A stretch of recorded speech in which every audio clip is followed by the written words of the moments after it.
There we go.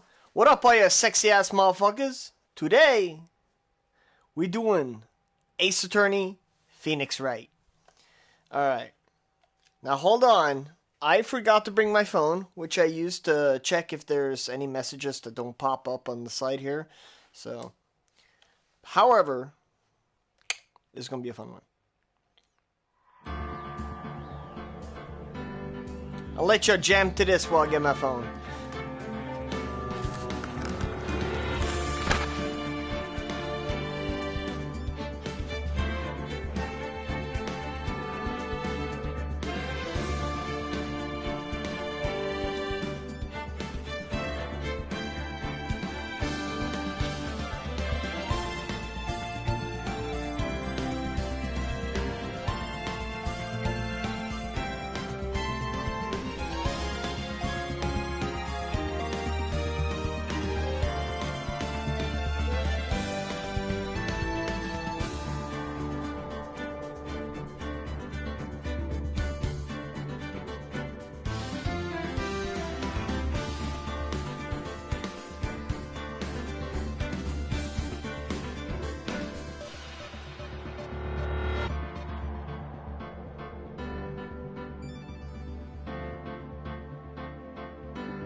Objection! I can't find my phone.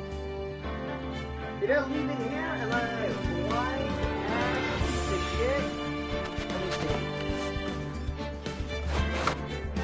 The problem with being blind, not the piece of shit part. Fuck. I found it! I'm just an idiot. Alright.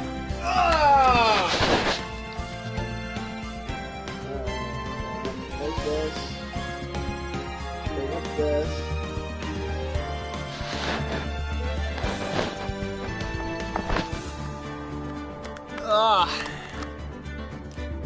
Put the gear on. Remove my hair from within, because that's uncomfortable.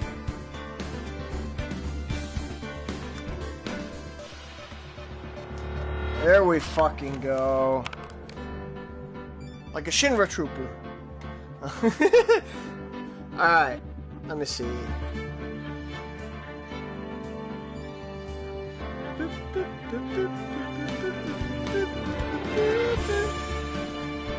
Alright, share, copy link. Alright.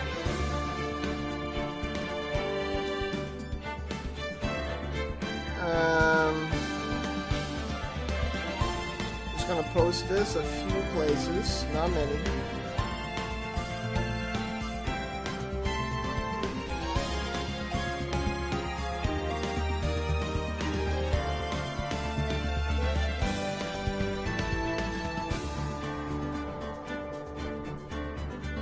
Yeah.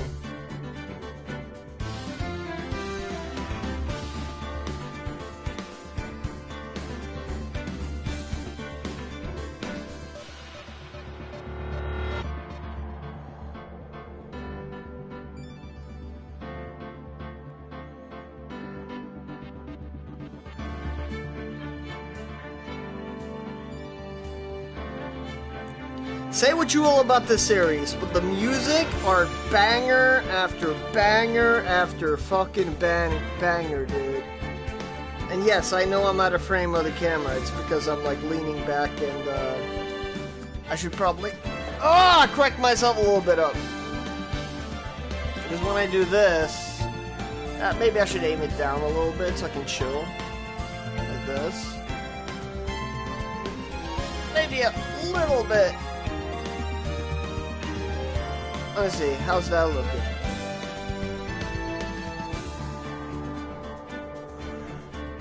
Better. Alright. Let's chill. Ugh. Alright.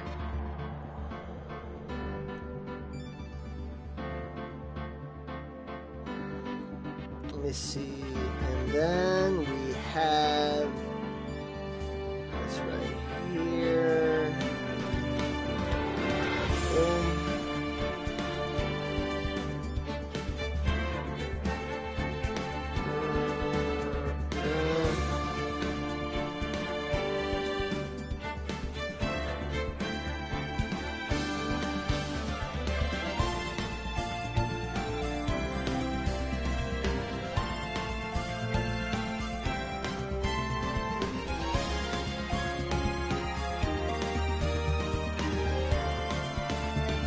go.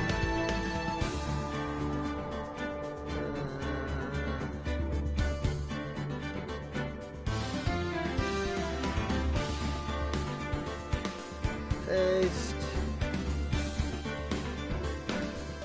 Alright, am I good?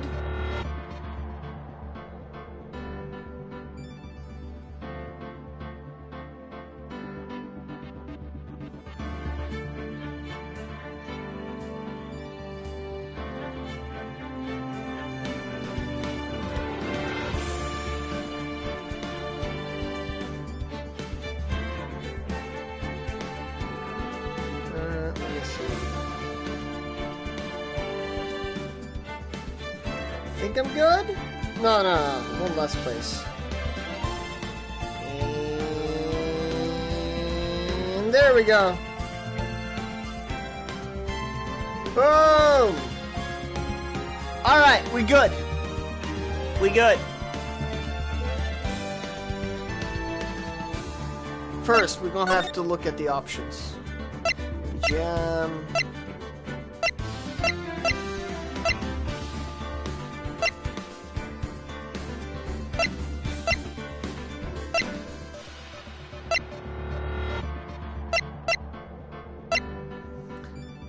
Screen shake on, vibration on, text box.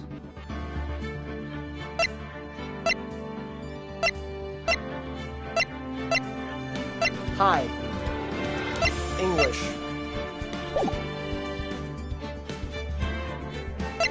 Did that register? Yes. Yes it did. Right.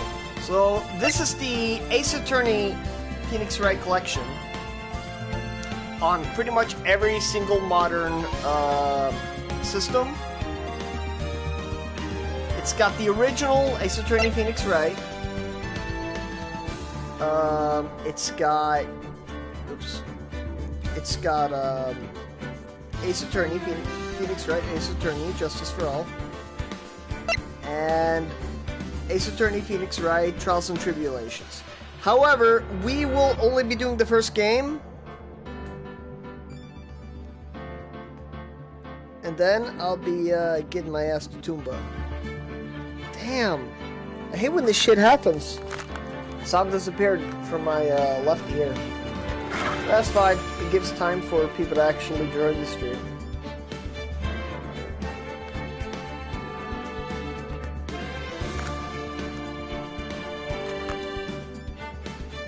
In. There we go, fixed it.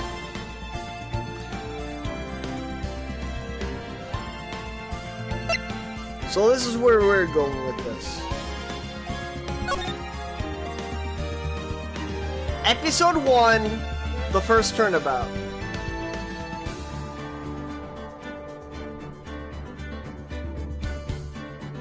So I'm a chill a little bit and give you all an update on things until at least one person joins in.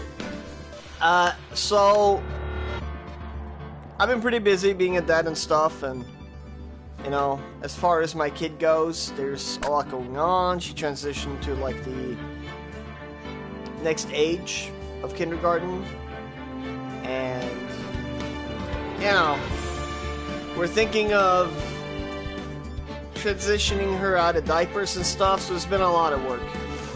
And as soon as I get my PS3 controller, Toomba's gonna be next. Or Toombi. If you're not American, it's Toombi, but, you know, Toomba if you're American. And after that, Doom! I've also been getting quite a few nice things. I'm thinking after Doom, I'm gonna stream the original Tekken, which is gonna be really rough. I'm not gonna lie. I love old school Tekken. I love, like, Tekken 2. Tekken 1, though, It's fine depending on what character you're playing. If you like playing Kazuya like me, that shit is rough, man. Lee as well, because Lee didn't have, like, his moveset until Tag 1. Like, Tekken 1 and Tekken 2, he was like 90% law, and he had like 2 moves that were exclusive to him. Or some shit like that. If you're playing Yoshimitsu, you're fine. Right? If you're playing King, you're fine. Playing Jack, that's rough, man. Jack before Tekken 3. Or no, it's fine if you're P-Jack. Anyway. I'm rambling on. I should probably take a listen how I sound next to the music. Take a little listen. Hey, listen! Let's see. Hey, listen! Yo, yo, yo, yo! Hey, listen! Yo, yo, yo, yo! Alright. Cool. There's gonna be a little loop now because of the delay, but... Alright, sounds good to me.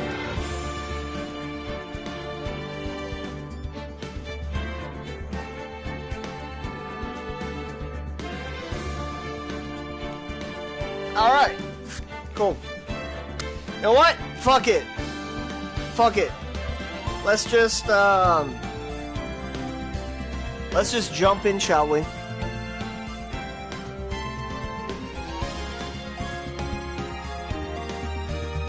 Oh, fuck! I almost forgot. Where the fuck is it?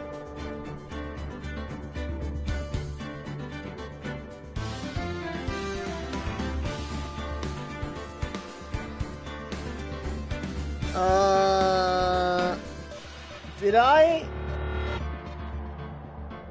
Oh, whatever. I'm getting some cool fucking things.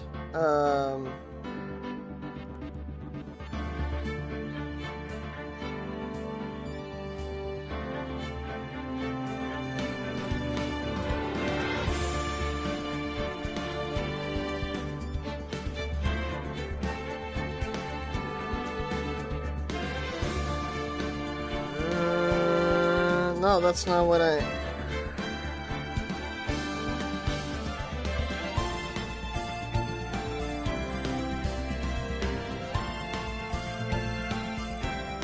There we go!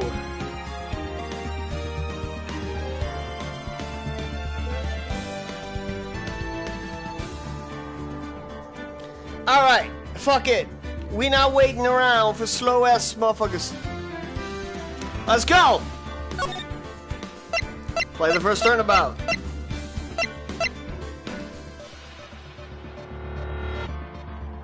One last thing. I need a bottle of water, man. There's gonna be a lot of talking during this. Jesus.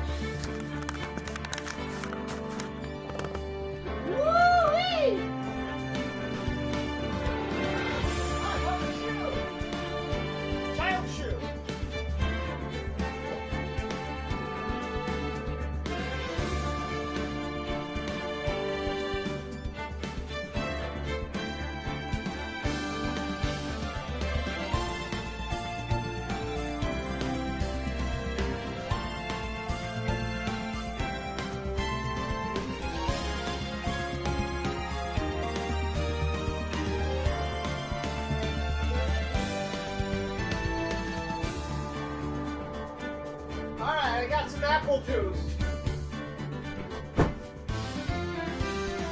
Good. I should turn the light on for better lighting. Open the store a little bit for better signal. Oh. Alrighty. Let's go. Bye bye.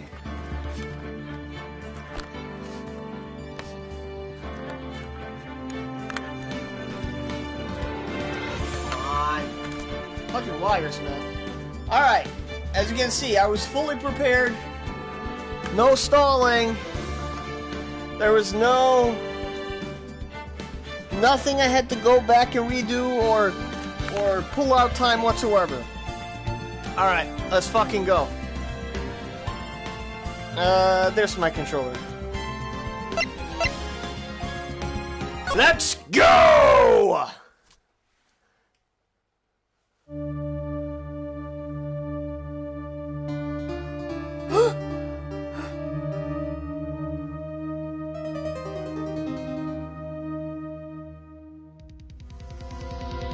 Oh, damn. Damn it!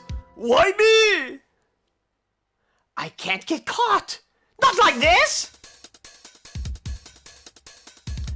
I've gotta find someone to pin this on.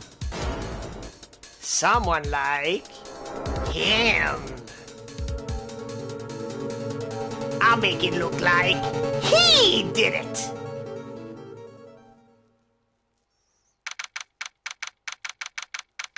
All right. August 3rd, 9:47 a.m.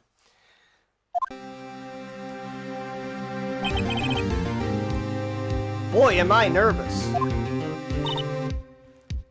Right! Oh, hiya, Chief. Whew. I'm glad I made it on time. Yo, Mala, how you doing? Mala! Everybody ends up tuning in. Make sure to check out Mala Gaming 4K. He currently is doing a bunch of Tekken 8 stuff. He loves doing fighting games. He has Street Fighter 6 content. He's got he got Tekken 8 content. Also, make sure to be checking out Death Count. Mala Gaming 4K also has a series I really love where he plays as the protagonist in a fighting game. Death Count, love his gimmick. Does fucking plays on the hardest difficulty for games, and he counts how many times he dies. And also, y'all make sure to check out Death Count's Twitch channel, Kamaro Tetsuo, in one word. Currently playing through Final Fantasy VII Rebirth. Alright, let's get this fucking train rolling. Well, I have to say, Phoenix, I'm impressed. Not everyone takes on a murder trial right off the bat like this. It says a lot about you, and your client as well. Thanks? Actually, it's because I owe him a favor. A favor? You mean, you knew the defendant before this case? Yes. Actually, I kind of owe my current job to him. He's one of the reasons I became an attorney. Well, that's news to me. I want to help him out any way I can. I just really want to help him. I owe him that much. It's over! My life! Everything is all over! Is that your client screaming over there? Yeah, it's... Death! Despair! Ah! I'm gonna do it! I'm gonna die! It sounds like he wants to die. Yeah. Nick! Hey there, Larry. Dude, I'm so guilty! Tell them I'm guilty! Give me the death sentence! I'm afraid to die! What? What's wrong, Larry? Oh, it's all over! I'm finished! Finished! I can't live in a world without her! I can't! Who took her away from me, Nick? Who did this? Oh, Nick, you gotta tell me! Who took my baby away? The person responsible for your girlfriend's death? The newspaper says it was you. Thank you. My name is Phoenix Wright. Here's the story. My first case is a fairly simple one. A young woman was killed in her apartment. The guy they arrested was the unlucky sap dating her. Larry Butts, my best friend since grade school. Our school had a saying, when something smells, it's usually the butts. In the 23 years I've known him, it's usually been true. He has a knack for getting himself in trouble.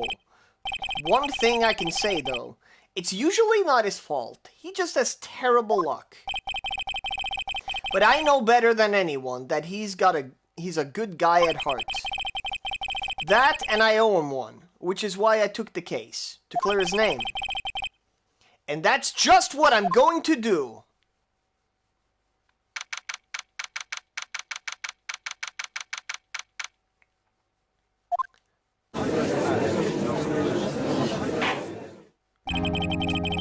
Court is now in session for the trial of Mr. Larry Butts.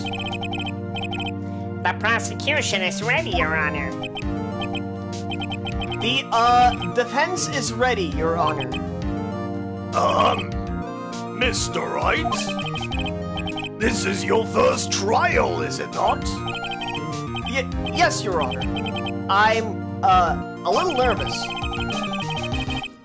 Your conduct during this trial will decide the fate of your client. Murder is a serious charge. For your client's sake, I hope you can control your nerves. Thank you, Your Honor. Mr. Wright, given the circumstances, I think we should have a test to ascertain your readiness. Yes, Your Honor. Hands shaking. Eyesight fading. The test will consist of a few simple questions. Answer them clearly and concisely. Please state the name of the defendant in this case. Attorney's badge. No one would believe I was defense attorney if I didn't carry this. Cindy's autopsy report.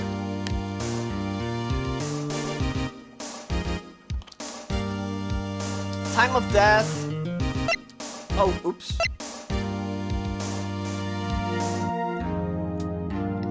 Uh, 31st of July, 4 p.m. to 5 p.m. Cause of death, loss of blood due to blunt trauma. Oh, here, Chief Attorney at Fay & Co., age 27, my boss, and a very good defense attorney. Larry Butts, age 23, the defendant in this case, a likable guy who has been my friend since grade school. Cindy Stone, age 22, the victim in this case, a model, she lived in an apartment by herself. Winston Payne, age 52, the prosecutor for this case, lacks presence, generally bad at getting his points across. Alright. Defendant, Larry Butts. Defendant? Well, that's Larry Butts, Your Honor. Correct. Just keeps your wits about you and you'll do fine. Next question. This is a murder trial. Tell me, what's the victim's name? I know this one. I read their case report, cover to cover, so many times. It's... Wait. Uh-oh. Oh! No way! I forgot. I'm drawing a total blank here. Phoenix! Are you absolutely sure you're up to this? You don't even know the victim's name? Oh, the victim! Of course, I know the victim's name. Yo! How you doing, Matthew? Good to see you. I, just forgot. Temporarily? I think I feel a migraine coming on. Look, the victim's name is listed in the court record.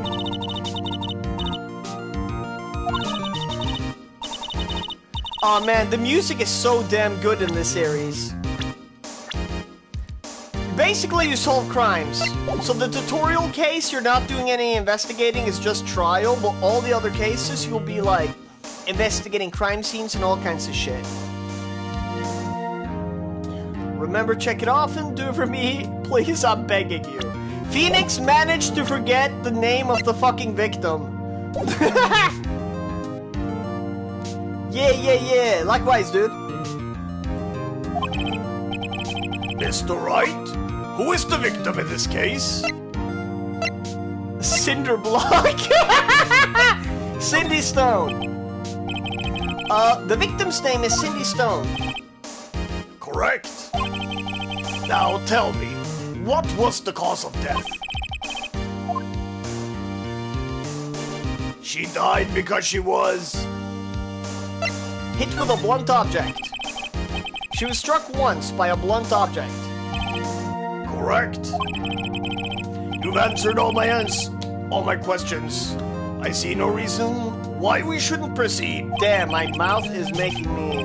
My mouth is dry, got cotton mouth, so it's like fucking tongue twisting me.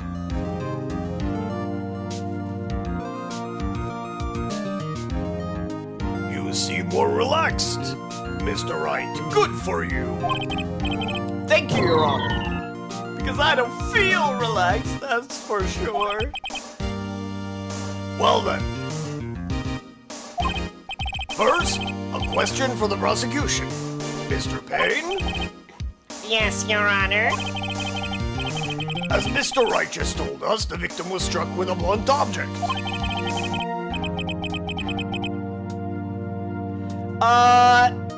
In certain spots, yes. But you kinda have like a life bar of how many mistakes you can make. Would you explain to the court just what the object was? The murder weapon was the statue of the thinker. It was found lying on the floor next to the victim. I see. The court accepts it into evidence. A statue in the shape of the thinker, it is rather heavy. Right! Be sure to pay attention to any evidence added during the trial. That evidence is the only ammunition you have in court. Alright.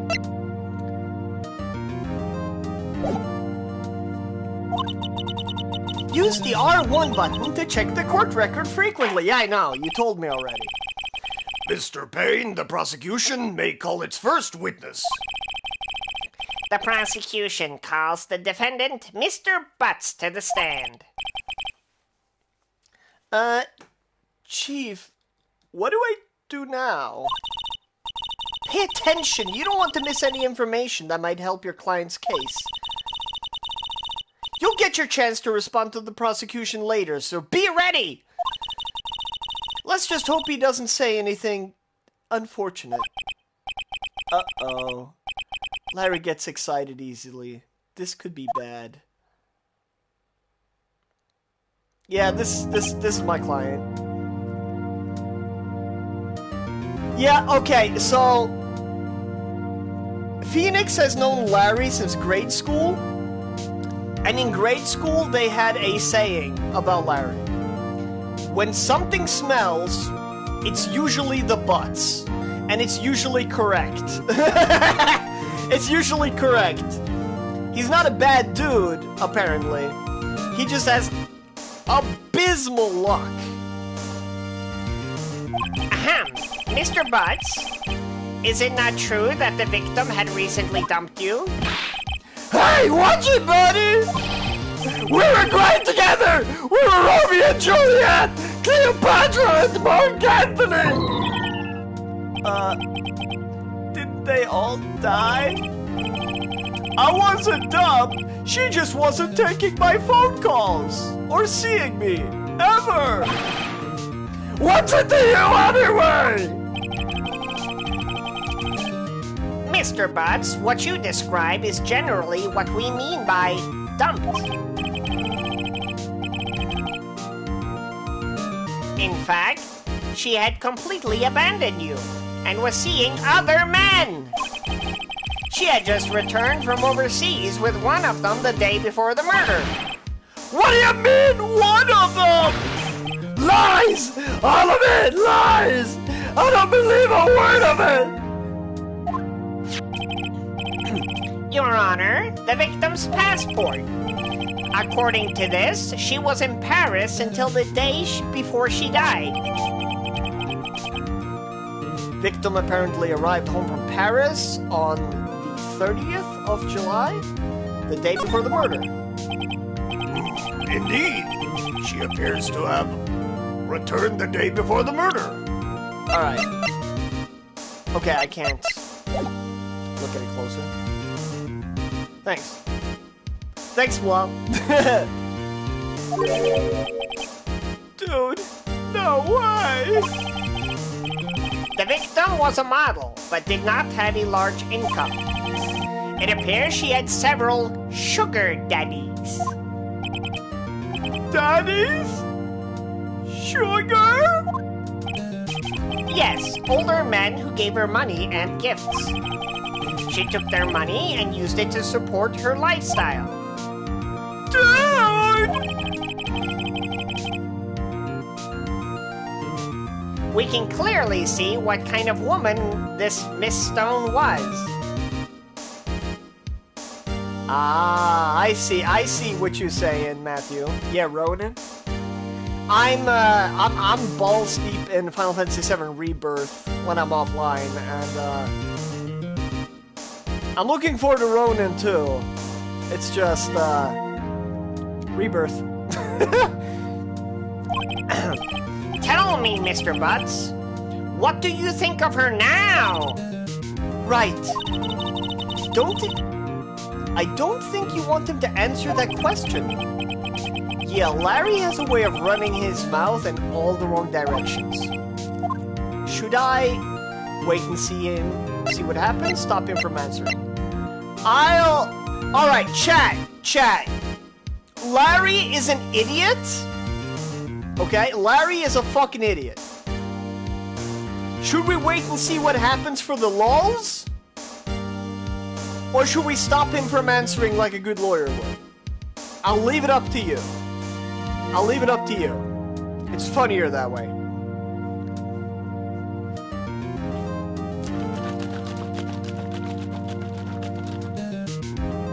Do I just like see what happens, or do I stop him from answering?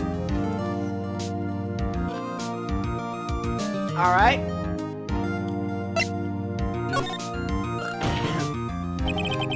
My client had no idea the victim was seeing other men. That question is irrelevant to this case. Oh!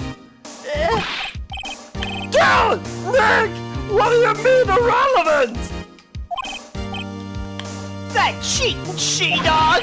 I'm gonna die! I'm just gonna drop dead! Yeah, and when I meet her in heaven, I'm going to get to the bottom of this! Let's continue with the trial, shall we? Nice going, Larry. Thank you, that really helps my case. I believe the accused's motive is clear to everyone. Yes, quite. Oh boy, this is so not looking good. Next question. You went to the victim's apartment on the day of the murder, did you not?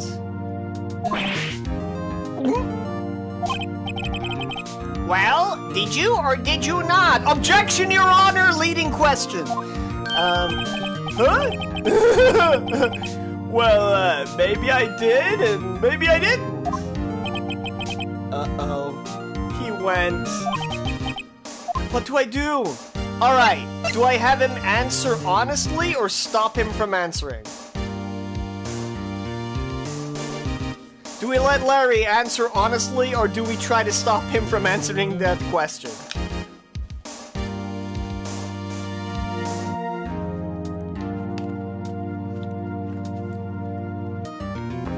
Larry is quite the, client. I know someone like Larry! Stop him? Alright. I'll send him a signal. Lie like a dog. No, that's not what I said, Phoenix! Alright. Oh, well, see, it's like this. I don't remember. Yeah. You don't remember? Well then, we'll just have to remind you. I got a bad feeling about this. We have a witness that can prove he did go to the victim's apartment that day. Well, that simplifies matters. Who is your victim? Who is your witness? The man who found the victim's body just before making the gruesome discovery.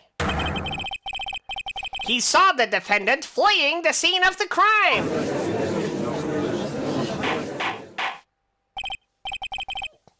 Order!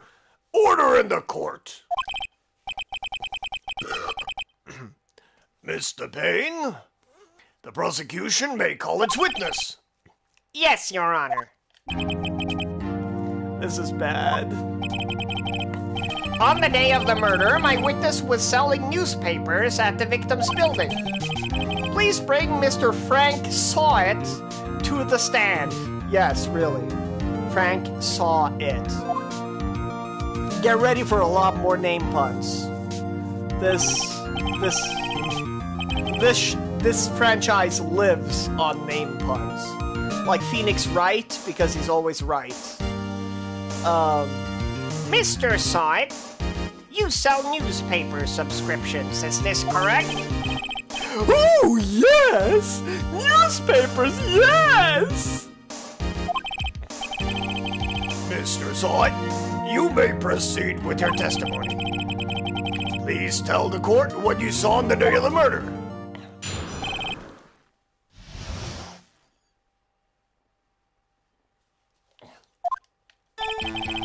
I was going door to door selling subscriptions when I saw a man fleeing an apartment. I fucking love this track, by the way. This would make for such a good beat.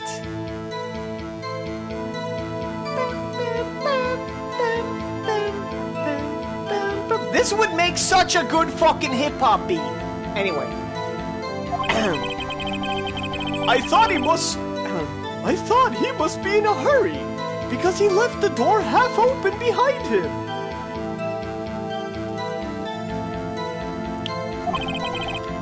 Thinking it strange, I looked inside the apartment. Then I saw her lying there, a woman, not moving, dead. I quailed in fright and found myself unable to go inside. I thought to call the police immediately. However, the phone in her apartment wasn't working. I went to a nearby park and found a public phone.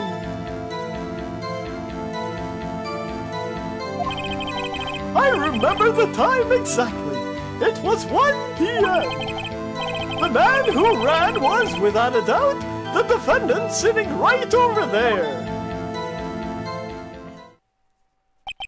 Fucking love that music, though. Larry, why didn't you tell the truth?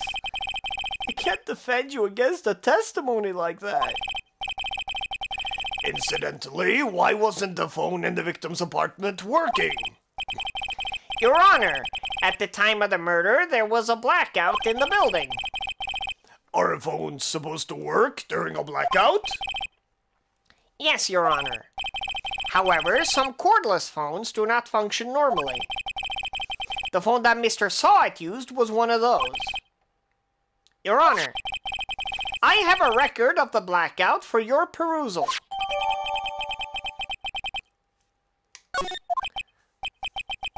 Now, Mr. Wright? Yes, yes, Your Honor? You may begin your cross-examination. Cross-examination, Your Honor? All right, Wright. This is it. The real deal. Sorry. What exactly am I to do? Why, you exposed the lies in the testimony the witness just gave. Lies? What? He was lying? Your client is innocent, right? Then that witness must have lied in his testimony. Or is your client really guilty? How do I prove he's not? You hold the key. It's in the evidence. Compare the witness testimony to the evidence at hand. There's bound to be a contradiction in there. First, find the contradictions between the court record and the witness testimony. No, Phoenix is just a fucking idiot. It's that simple. Phoenix is an idiot who fails upwards and kind of just like lucks himself into winning. She's his mentor. She's the one who taught him about being a lawyer.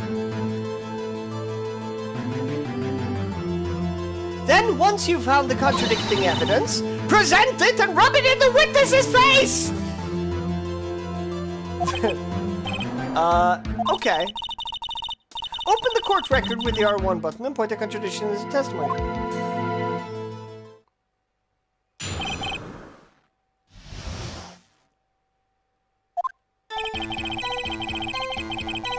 Yeah, it's not that the game is feminist, it's that, Phoenix is so fucking stupid that everyone needs to remind him of everything all the time.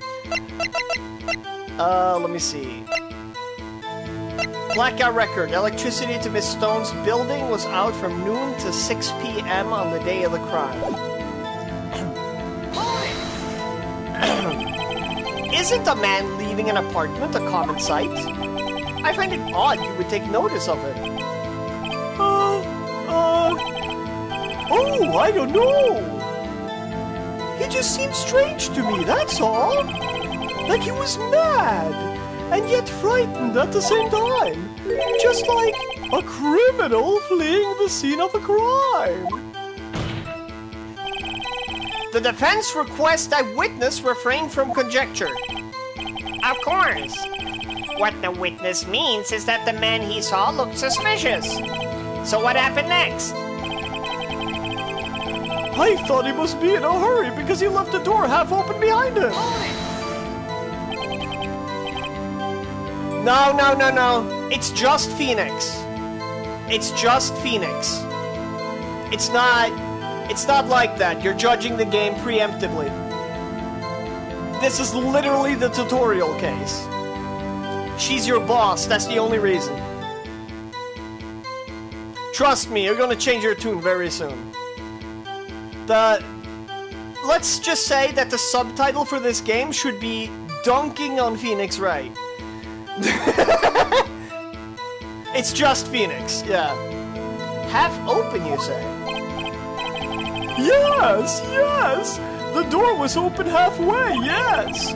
I watched for a moment, but no one came to close the door. That's odd. In a big city like this, I thought. I see, and what happened next?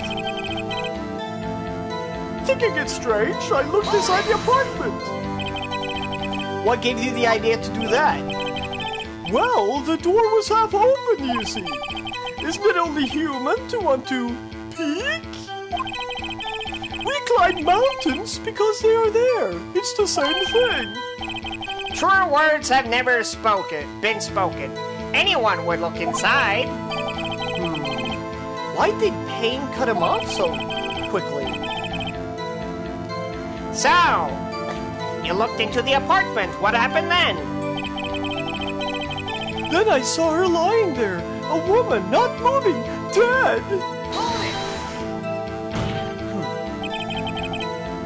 Are you sure she was dead? Well, no, I guess I wasn't. But she wasn't moving at all. And there was blood everywhere. I guess that would look fatal to anyone. Very well, what happened next? I quailed in fright and found myself unable to go inside. So you didn't touch anything in the apartment? Yes, I mean, no, nothing. Okay, what happened next? I thought to call the police immediately. You thought to call the police? Does that mean you didn't actually call them? Please, listen to the rest of the testimony. You thought to call the police. What happened next? However, the phone in her apartment wasn't working. The phone in her apartment wasn't working? Yes, I mean, no. No, it wasn't. Right. But you said you didn't go into the apartment, or did you? Oh, that? I can explain that. There was a cordless phone on a shelf in the entranceway. I reached inside and tried to use that to call. And that phone wasn't working, correct? What happened next? I went to a nearby park and found a public phone. Oops.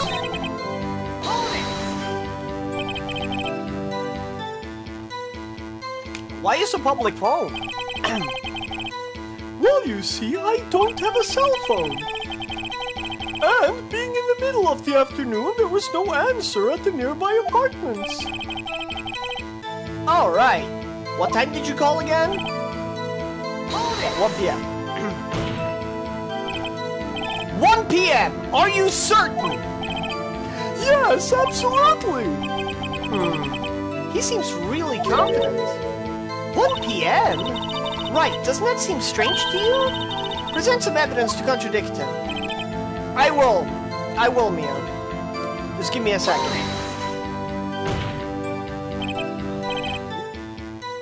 Wait. Skip. I already did that.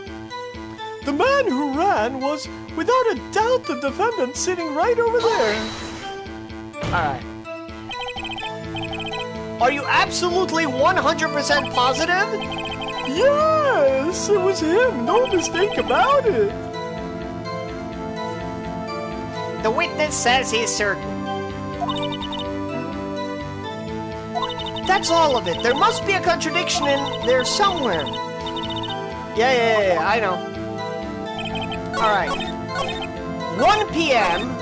could not be possible because she died at 4 p.m. to 5 p.m. Objection! You found the body at 1 p.m. Are you sure? Yes! It was 1 p.m. for certain. Frankly, I find that hard to believe. Your statement directly contradicts the autopsy report. The autopsy notes the time of death at some time after 4 p.m. There was no body to find at 1 p.m. How do you explain this 3-hour gap?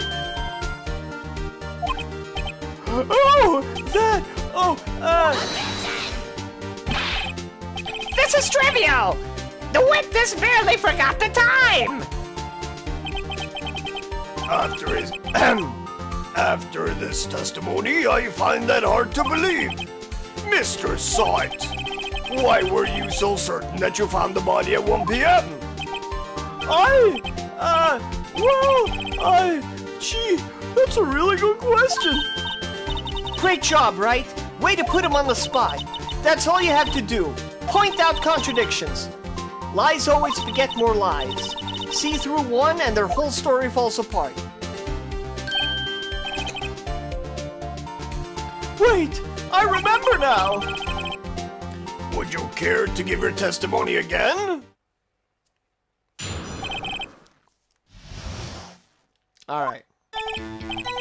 You see, when I found the body, I heard the time. There was a voice saying the time. It was probably coming from the television. Oh, but it was 3 hours off, wasn't it? I guess the victim must have been watching a video of a tape program.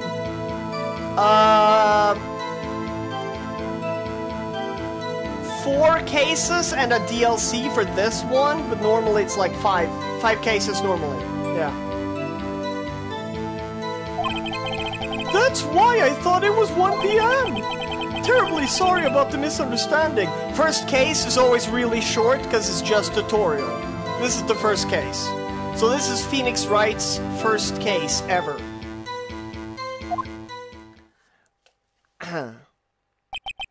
Hey!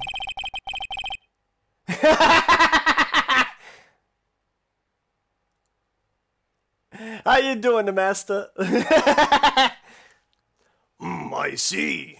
You heard a voice saying the time on a tape program. Mr. Wright, you may cross-examine the witness. Right! You know what to do. I've got this one.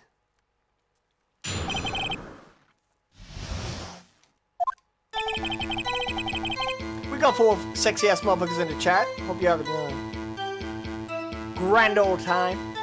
Alright. Hold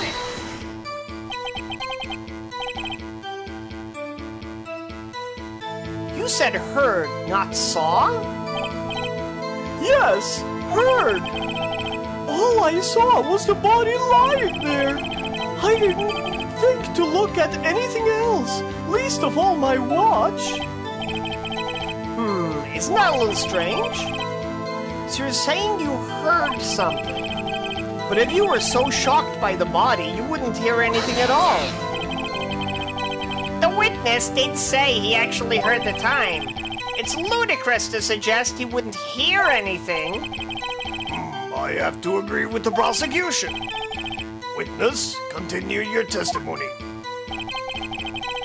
There was a voice saying the time. It was probably coming from the television. Oh, wait. There we go. Are you sure it was a television and not a radio? Well, no, I guess it might have been a radio. No. Oh, yes, I guess it might have been a radio. My bad. Incidentally, there was no radio on the premises. There was only one large television. Right. I can't put my finger on it, but something about this seems fishy. Something about hearing the television. The witness has testified he heard the time.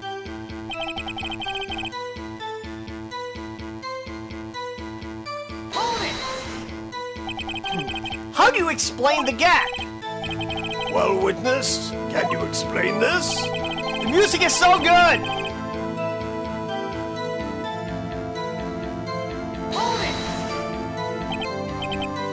Video? Yes, that would explain why the time was wrong. True. Right? I think the problem lies someplace else. We're agreed that you heard the time at the scene then. That's why I thought it was 1 p.m. Exactly. Are you sure the voice you heard said it was 1 p.m.? Yes, I can practically hear it now. It was quite clear. Mr. Payne, has the prosecution verified this testimony? My apologies, Your Honor.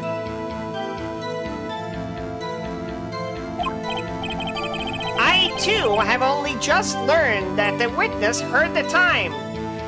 Dude, the master, tell me I'm wrong. Wouldn't this make for an amazing hip-hop beat?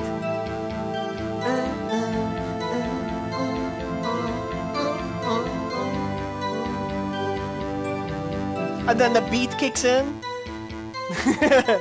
Anyway, oh, I'm really sorry. I only just remembered it now. Alright, terribly sorry about the misunderstanding. Well, you just watch it. Not much point of pressing him on that one, was there? Alright, so... Notice anything suspicious? Yes, I did. Voice saying probably come to the television.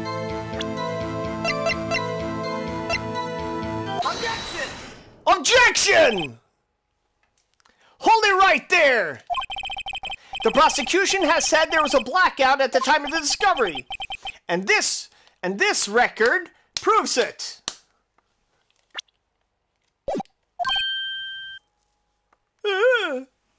Wait, let me try that. How cool does that actually look in real life? Oh, I know. I can use this. Don't fall over now. Alright, hold on. Let's see how good this actually looks in real life. There should be a sheet of paper in here. Something thin. Aha! Perfect! Alright.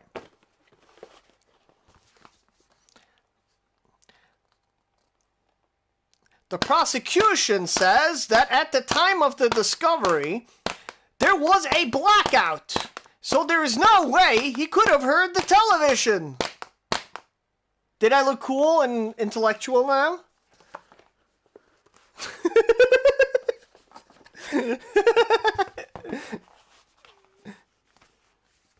I fucking love Depeche Mode, by the way.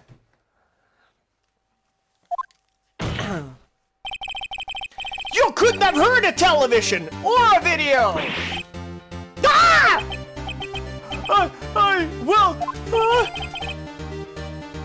The defense has a point. Do you have an explanation for this, Mr. Saw-It? No, I find it quite puzzling myself, quite. Ah! Right, I remember now! Mr. Saw-It? The court would prefer to hear inaccurate testimony from the very beginning. These constant corrections are harming your credibility.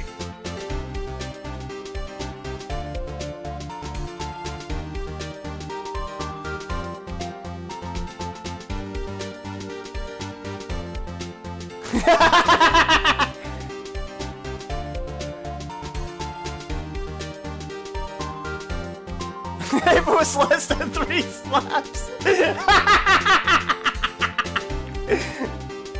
Well, to be fair, the first game was localized to shit, where like originally these games take place in Japan when they came out, so like 2001. The problem is, like, when they localized it over here, sequels was clearly Japanese. So they had to be like, oh, this is in the future where law works differently, and Japan and California confused, and then law has to have a court always end within 3 days, I guess? And then it just makes less and less sense for each game. So, like, you'll stop giving yourself a headache and just, like, every time they say America, pretend it says Japan. And whenever it says Japan, whenever it says, like, whenever it's Europe, it's probably America. That, and you seem no. That, and you seem rather distraught. Ah! My apologies, Your Honor. Yeah, so the Ace Attorney series was created as a criticism and satire of Japanese court system. Pretty much. And the reason you're the underdog as the defense attorney in Japan, I believe I've heard that the prosecution wins like over 80% of their cases, which is yikes! It, must have been the shock of finding the body! Very well, Mr. Saw-It. Let's hear your testimony once more, please. And yes, we're almost done with the tutorial case already. Actually, I didn't hear the time, I saw it. Get it? There was a table clock in the apartment, wasn't there? Yeah, the murder weapon. The killer used it to hit the victim. That must have been what I saw. You saw a clock? I guess that would explain it.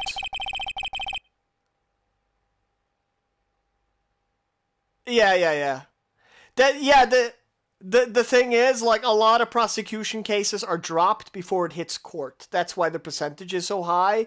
But Jesus, if you are so unlucky that you actually go to court, you're fucked. Gladly.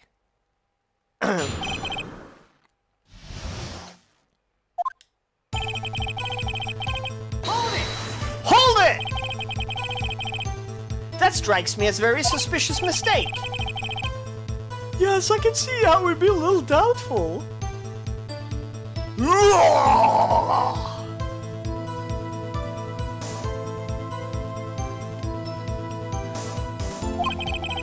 I'm really sorry. I only just remembered that table clock. A table clock?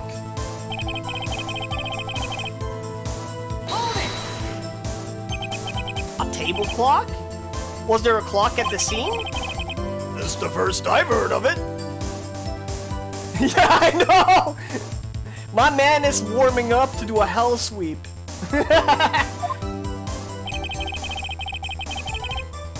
Yeah, the murder weapon. The killer used it to hit the victim. The murder weapon? Yes, the table clock that was used as a weapon. That's what I just said.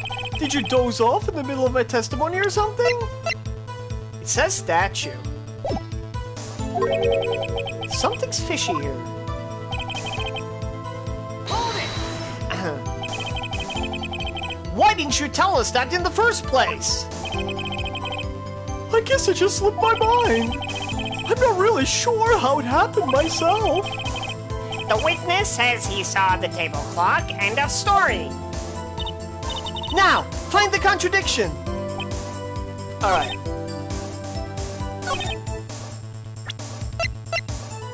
Dun-dun-dun-dun. Objection! Objection! Wait just a moment.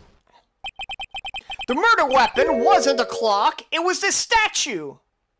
Yeah, I know. They made it really easy to see who the criminal is because it's the tutorial case.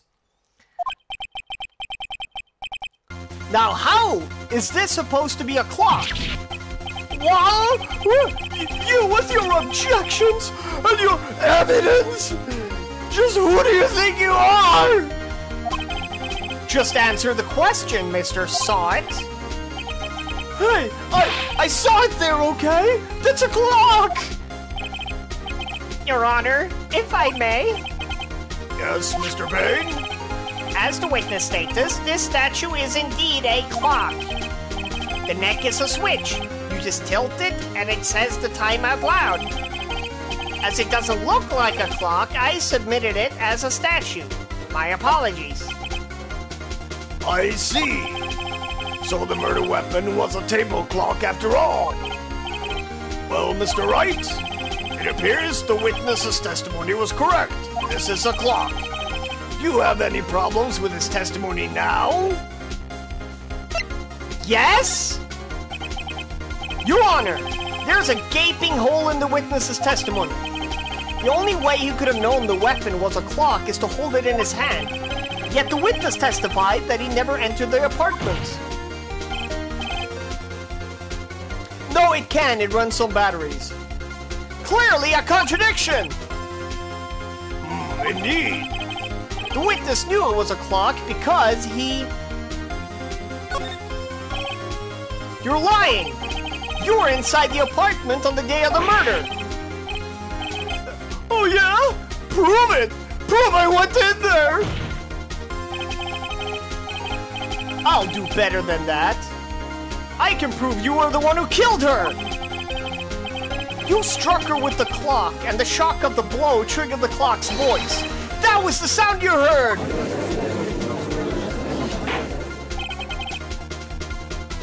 Order in the court. Intriguing. Please continue, Mr. Wright. Yes, Your Honor. Hey, Phil! Mr. Side, the sound must have left quite an impression on you. Understandable, since the murder weapon spoke just as you hit the victim. That voice was burned into your mind. That's why you were so certain about the time. What's the meaning of this? This is all baseless conjecture. Baseless? Just look at the witness's face! Would the witness care to elaborate? Did you strike the victim with the clock? That day, I never, look, the clock, I heard, no, I mean, I saw the, Shut up, shut up! I hate you!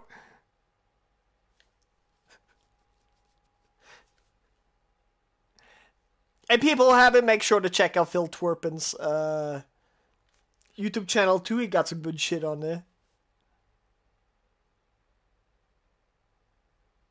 Saw you in the Dude, my man threw his toupee in my face.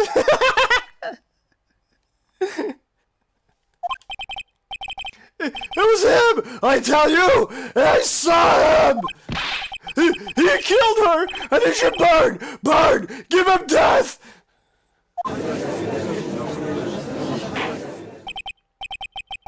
Order! Order in the court, I say! Your Honor, a moment, please. There isn't a shred of evidence supporting the defense's claims. Mr. Wright? Your Honor? You claim the sound of the witness heard came from the clock. Do you have any evidence? The whole case is riding on this. I'd better think it through carefully. Your Honor! The sound Mr. Sawit heard was definitely this clock. A fact which is clear if you simply ask the neighbors. No. Actually, I'll let you chat. I'll let you decide. If I come down to the final part of the health bar, I'll answer correctly. But I'll let y'all take the lead for the most part, because I know all the answers. Getting shit wrong does actually give you different dialogue, and it's pretty funny.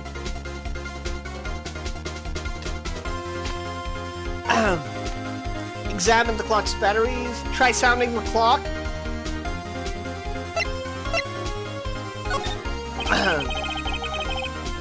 Let's sound the clock now, here in this court. Your Honor, may I have the clock? I ask the court to listen very carefully. I think it's 8:25. That certainly is a strange way to announce the time. Well, he is the thinker, after all. So we've heard the clock, and what are your conclusions, Mr. Wright? Mr. Payne, can you tell me what time it is now? It's 11:25. Ah! As you can see, this clock is exactly 3 hours slow. Precisely the discrepancy between what Mr. Sawit heard and the actual time of death. So, Mr. Sawit, try to talk your way out of this one.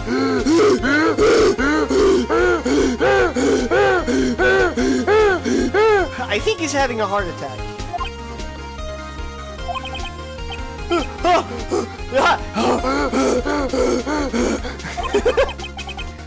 You forgot one thing!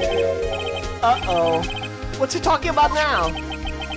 Well, it may seem like that clock is running 3 hours slow.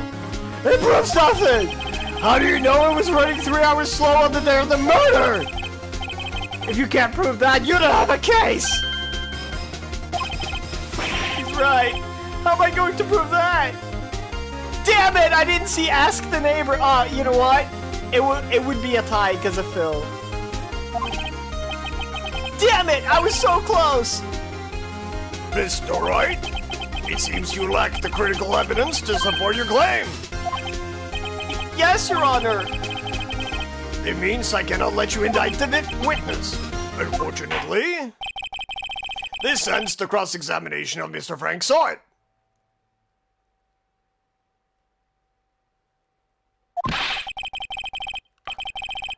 I come all this way down here to testify. Look what happens. You treat me like a criminal. A criminal. You lawyers are all slime. I almost had him. Sorry, Larry. I failed you. There's nothing I can do about it now. Demaster, you should have seen when Larry was on the stand, my client. You would have died laughing. He's such an idiot. Not so fast, Mrs. Sawit! Chief! Listen up, Mr. Wright. Don't throw this one away, not like this. Think! But Chief, it's over. I can't prove the clock was slow the day of the murder. Nobody can prove that. Well, yes. But that doesn't mean you can't still win. Try thinking out of the box. Don't waste time doubting facts. Assume the clock was 3 hours slow and think through it. Ask yourself, why was the clock 3 hours slow? Figure out the reason and you'll have your proof. Right? Can you think of a reason as to why the clock would be 3 hours slow? Yes. Wait! Maybe I can prove it! You must have evidence somewhere that can prove it, Wright. Find it and let them have it. Well, Mr. Wright, you say the clock was already running slow on the day of the murder. Have you found evidence to support this claim? Of course! There is a piece of evidence in the court record that can prove my claim beyond a doubt! Ha! Tough words! Let's see you pull this one off! Let's see the evidence that proves why the clock was running slow. Do you guys know? Do you guys think you know how I can prove that the clock was running 3 hours slow on the time of the murder? We had the attorney's badge, Cindy's autopsy report, the statue, passport, and blackout record.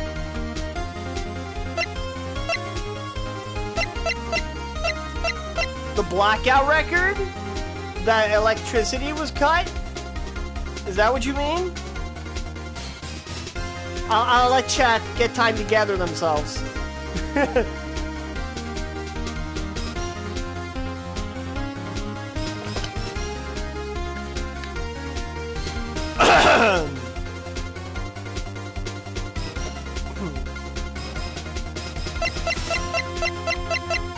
Blackout record going once, going twice. Sold! Blackout record! Take that! Oh, plastic. Excuse me? This proves your claim how? I can see what that evidence has to do with the clock. No! That wasn't it! One more chance. Just give me just one more chance. Alright, Mr. Wright. The time is not on your side. Be quick about it. Let's see this evidence that proves why the clock was running slow. Take that! The victim had just returned home from abroad the day before murder. As we all know, the time difference between here and Paris is 9 hours. When it's 4 p.m. here, it's 1 a.m. the next day there. The clock wasn't 3 hours slow, it was 9 hours fast! The victim hadn't reset her clock since returning home. That's why the time you heard when you struck her dead in her apartment was wrong. Proof enough for you, Mr. Saw It? Or should I say, Mr. Did It?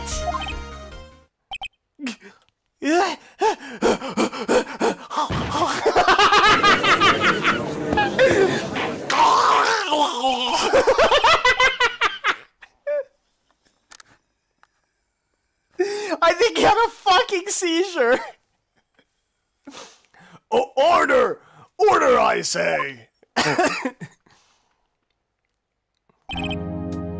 Well, this case has certainly turned out differently than we all expected. Mr. Payne, your witness? He was arrested and has been taken away, Your Honor. Very well, Mr. Wright. Yes, Your Honor. I have to say, I'm impressed. I don't think I've ever seen someone complete a defense so quickly and find the true culprit at the same time.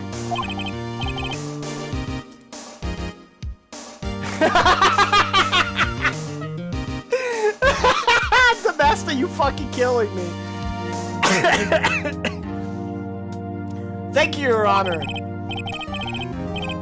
At this point, this is only a formality, but the court finds the defendant, Mr. Larry Butts,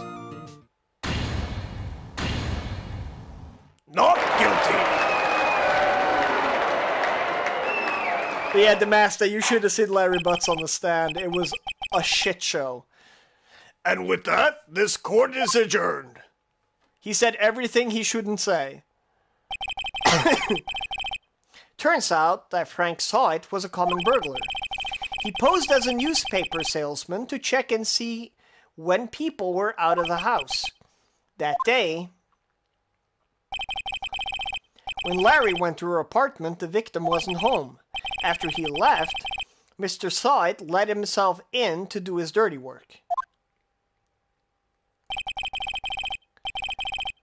While he was searching her place, the victim returned. Flustered, Mr. Sahit grabbed the nearest blunt object he could find. Whew,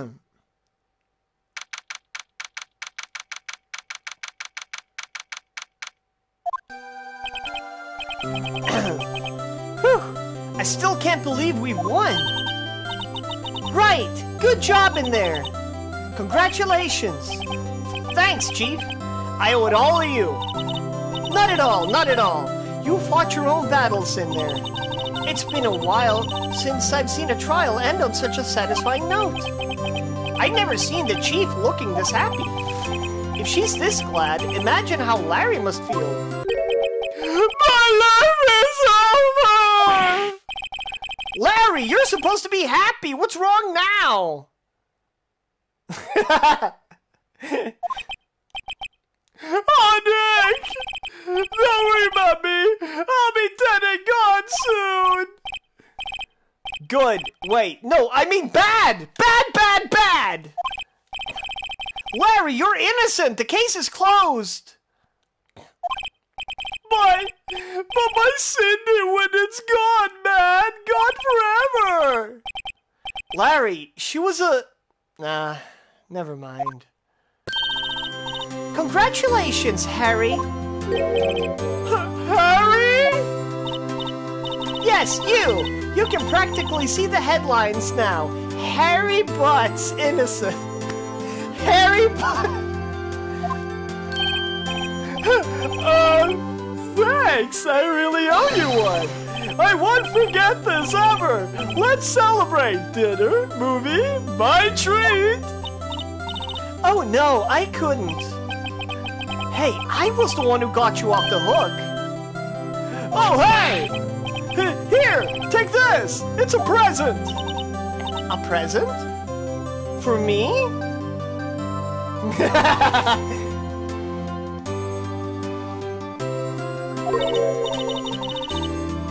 Wait, wasn't this the evidence that... Actually, I made this clock for her! I made one for her and one for me! Really? You? You made this? Well, thank you. I'll keep it as a memento. Yo, Nick! Can you believe it?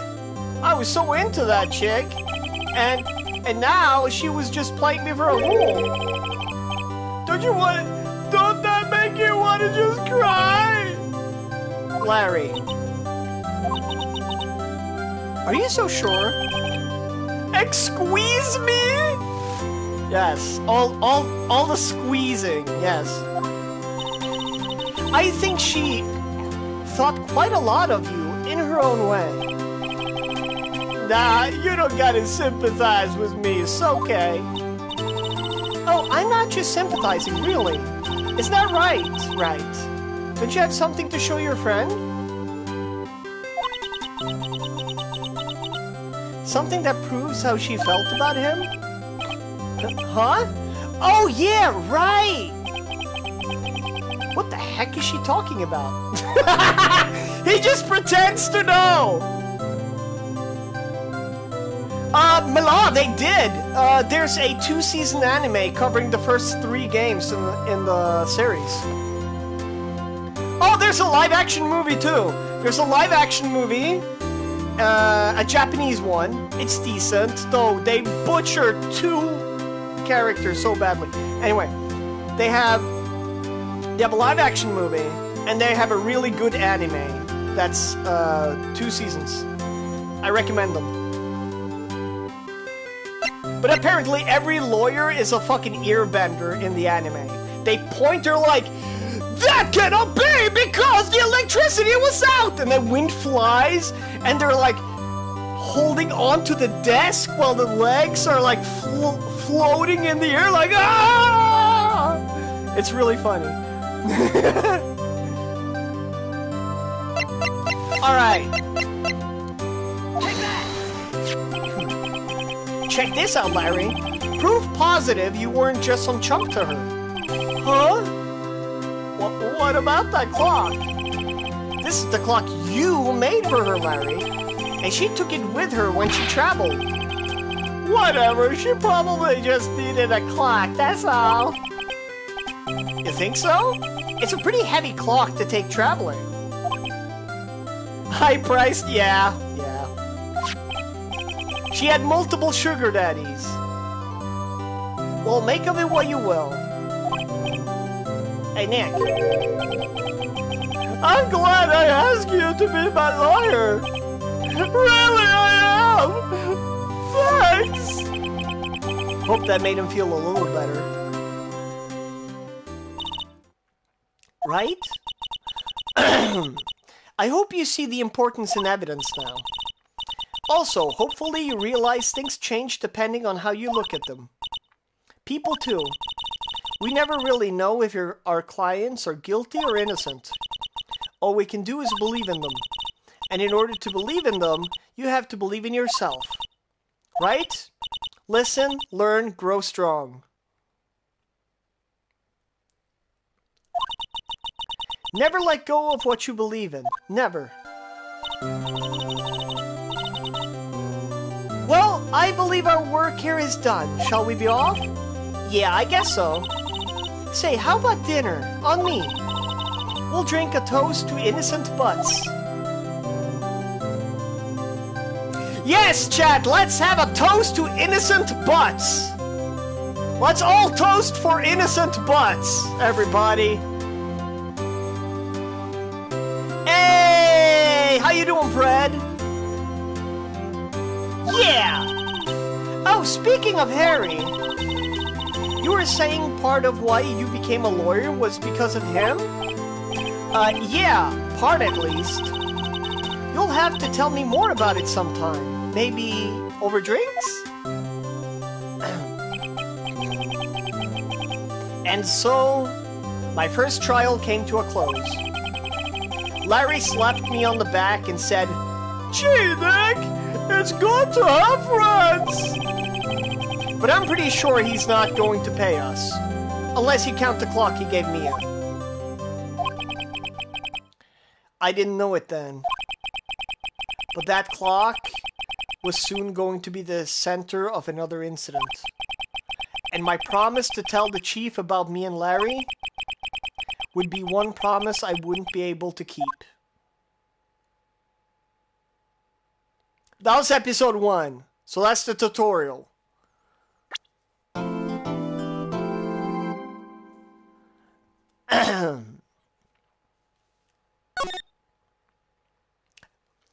Second court case. Because Phoenix. That's why. Phoenix.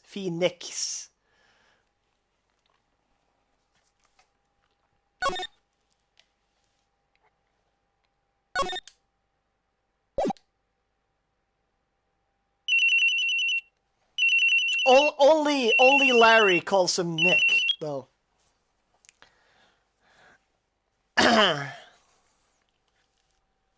Hello? This is Maya? Hey, Maya, it's me. Mia, what's up? You haven't called in a while. Sorry, I've just been so busy. How you been? Well, lonely, and it's all your fault. Nah, I'm just teasing. I've been great. I'm finally getting used to having my own place. That's good to hear. Actually, I'm calling because I have a favor to ask. I know. You want me to hold evidence for you? Sharp as always. There's a lot of buzzwords about the upcoming trial. I just don't feel safe keeping the evidence here. I gotcha. So what is it this time? It's a clock. Oh, I can't do walk-in. I'm sorry. Phoenix is a Nick. I can't do walking. I wish I could. A clock? Yeah, it's made to look like that statue, the Thinker, and it tells you the time. I thought you might like it. You always like toys. Hey, I'm not a little girl anymore, sis. Now, you know I'm only teasing. I should probably tell you, the clock isn't talking right now. Huh? It's not working? That's lame. I had to take out the clockwork. I'm sorry. I put some papers inside it instead.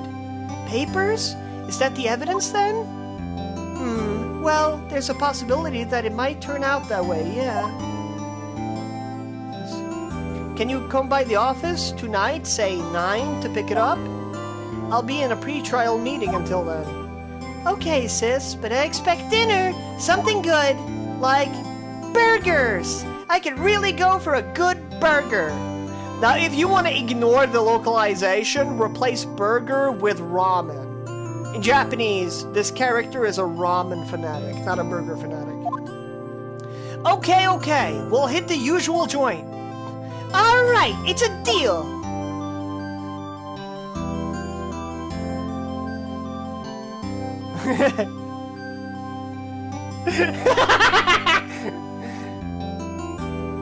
No! Oh my god, dude!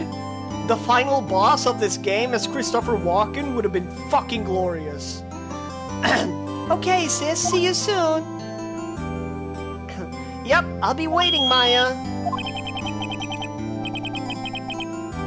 Conversation recorded. September 5th, 9:27 a.m.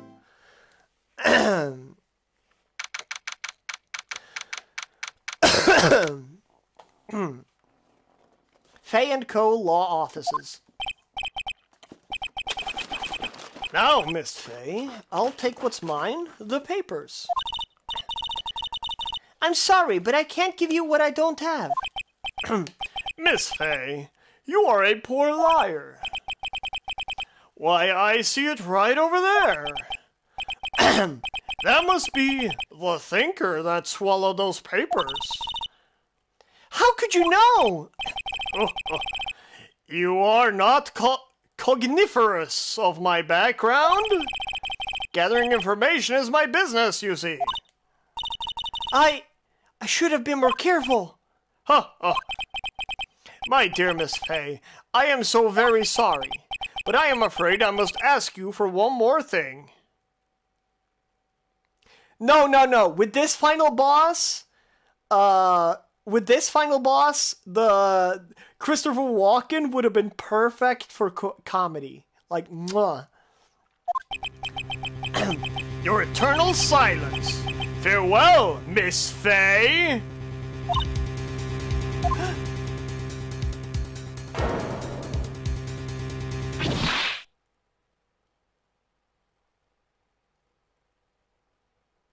This is the last case where you actually see the culprit, by the way. It's only the fast two. Red, white, blue.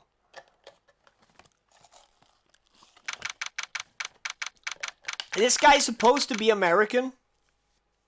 And he speaks like a lot of like Japlish. But in this one, instead, he just mixes Spanish into his speech.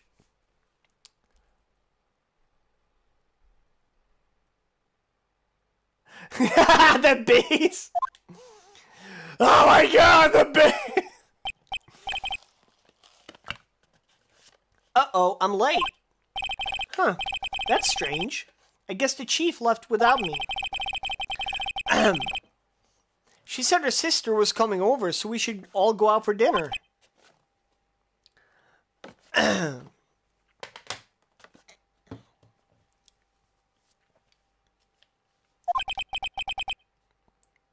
What's that smell?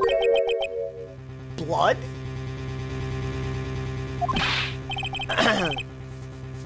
Mia! Maybe she's in her office.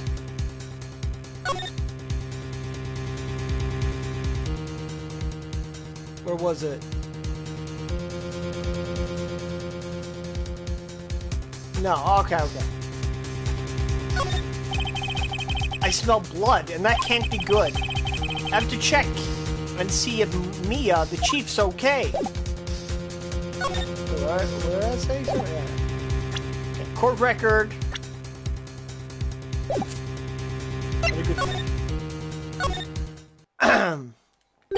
This is our first case with investigation and shit. That smell. Blood!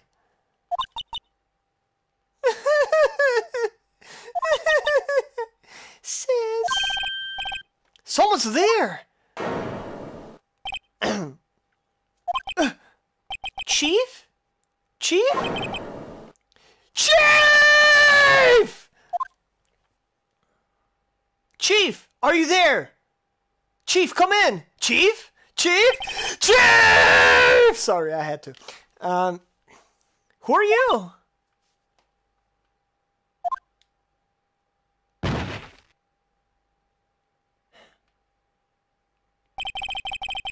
The strange girl dropped out cold.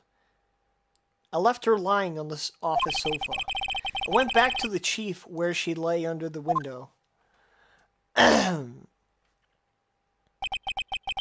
Her body was still warm. I could feel it when I held her shoulder. Then, all too quickly, it began to fade, until finally she was cold. Blame Allah for killing Chief. Damn, we got 6 sexy ass motherfuckers in the chat. Nice. Chief. Chief.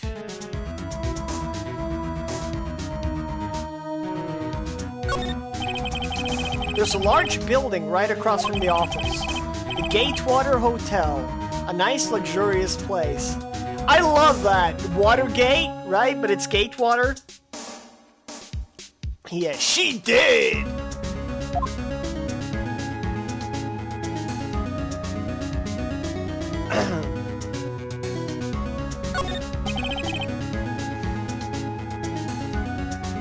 The chief's chair.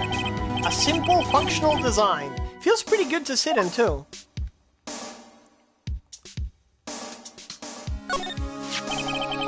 Some shards of glass are scattered on the floor.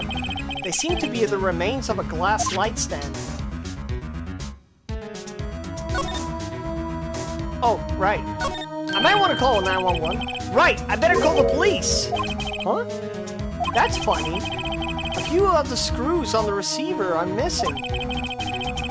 It looks like someone was halfway through taking it apart. Police?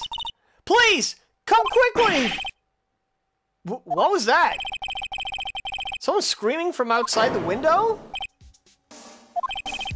She's staring right at me! She's holding a phone in her hand!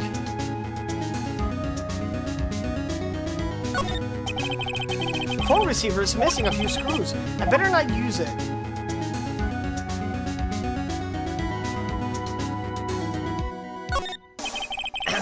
All the chief's important documents are packed in here. This is where she filed her case records and recent rulings. Surprisingly, the chief was never good with machines. But all she used this PC for was email. She picked up this ancient model at some garage sale for practically nothing.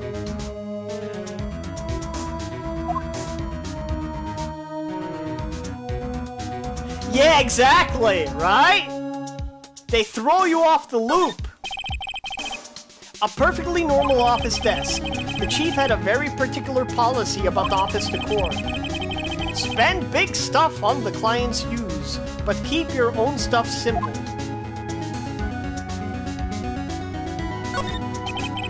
The Fay & Co. ledger book. Everything is written in the chief's ultra-neat handwriting. It's a small office, but it makes a good bit of money.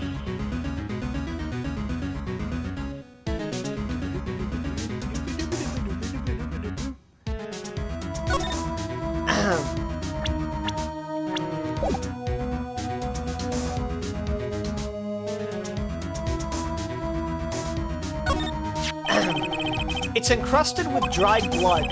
How ironic that this became the murder weapon. Again.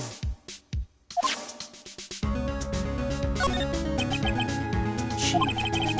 It's hard seeing her like this, but if there's any clues here... She was struck on the head with a blunt object. She probably died instantly.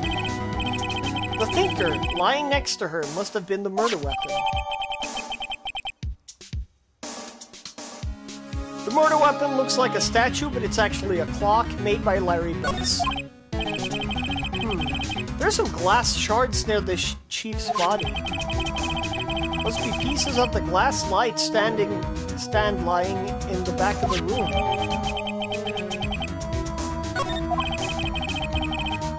Nothing else that seems like a clue here. A piece of paper?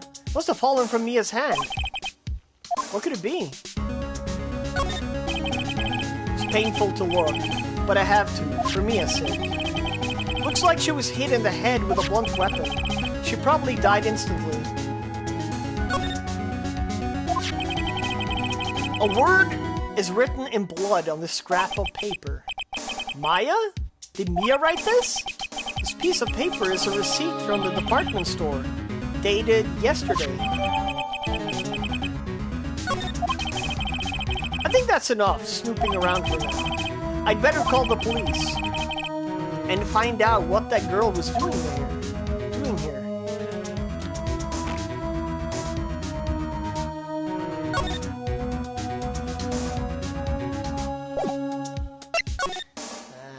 Boom. That girl just now. Where'd she go?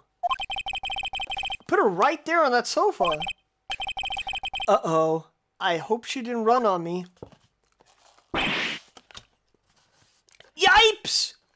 Famous FGC commentator. Don't scare me like that.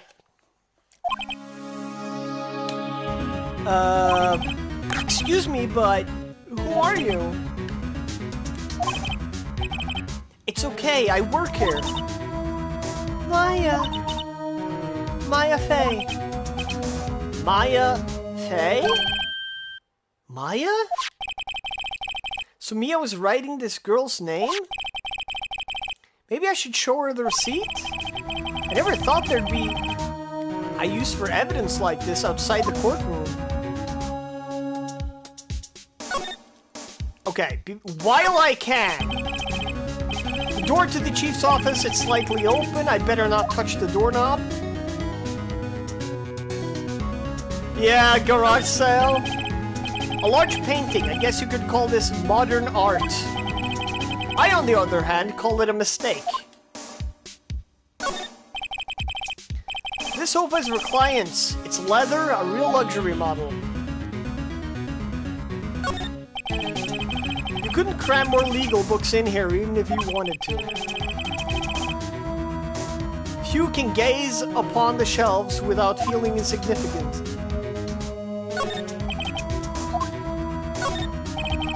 A small writing desk cluttered with office supplies. Alright. The reception desk, I usually sit here.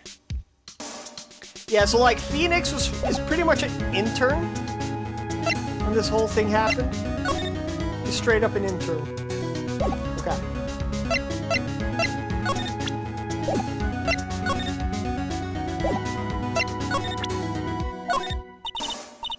I'm sorry, I've never seen that before. About the thinker. The thinker? That was... Oh, sis.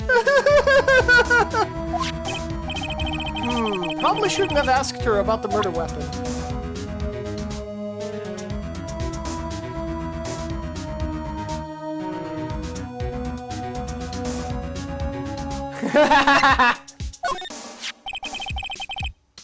This was lying next to the chief.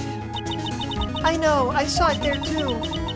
I thought they might be pieces of the light stand. Maybe. Never heard of a glass light stand before. Before Mia died, she wrote a message with her own blood. She wrote it on the back of this receipt. That's my name. Why? Why would she write my name? Please, just calm down.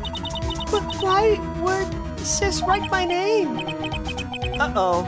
Now I've done it.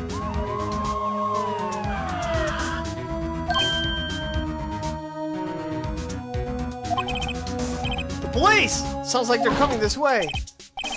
Freeze! Police! You know what?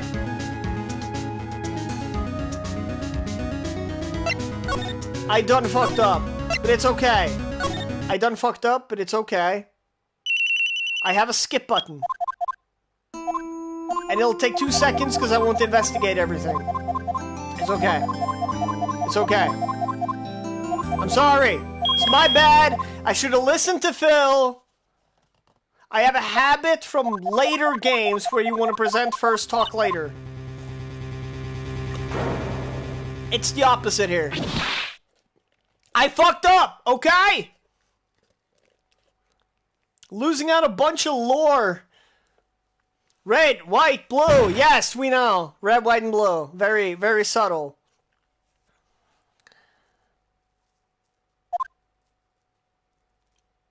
Skip, skip, skip, skip, skip, skip, skip, skip, skip, skip, skip, skip, skip. Move. Office. Skip, skip, skip, skip, skip, skip, skip, skip, skip, skip, skip, skip, skip, skip, skip, skip, skip. Skippity doopy dooby doo doo doo. Skippy doo doo bop.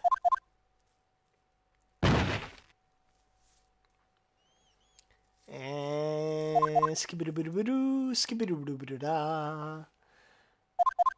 And there we go. All right. Look at her cleavage real quick.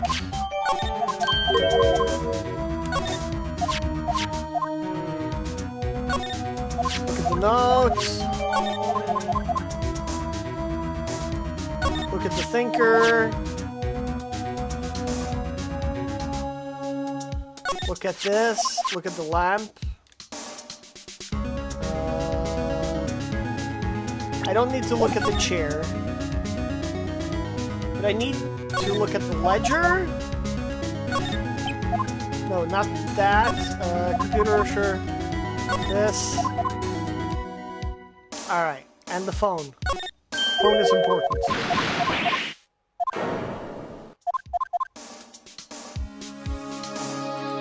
Alright, hold on. There we go. Ah!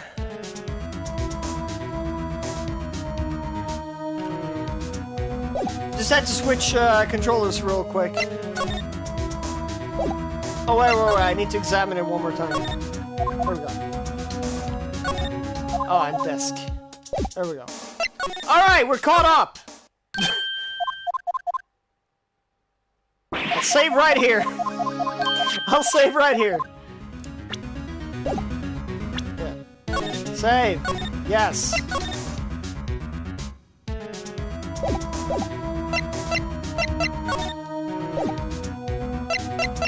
I'll present everything except for the note first. Alright, there we go, there we go.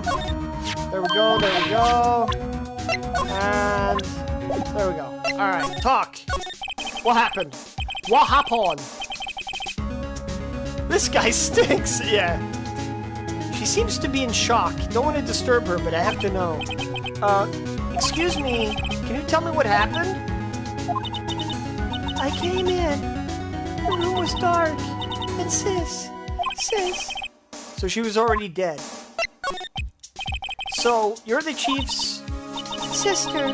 I'm her younger sister. And you were there visiting? This late at night? Yes. She said she wanted me to keep some evidence for her. Evidence? Yes. It was that clock. It was the thinker. Alright. Now the notes. Here we go. Alright, I fucking love this character right here. The police! Sounds like they're coming this way. Freeze! Police!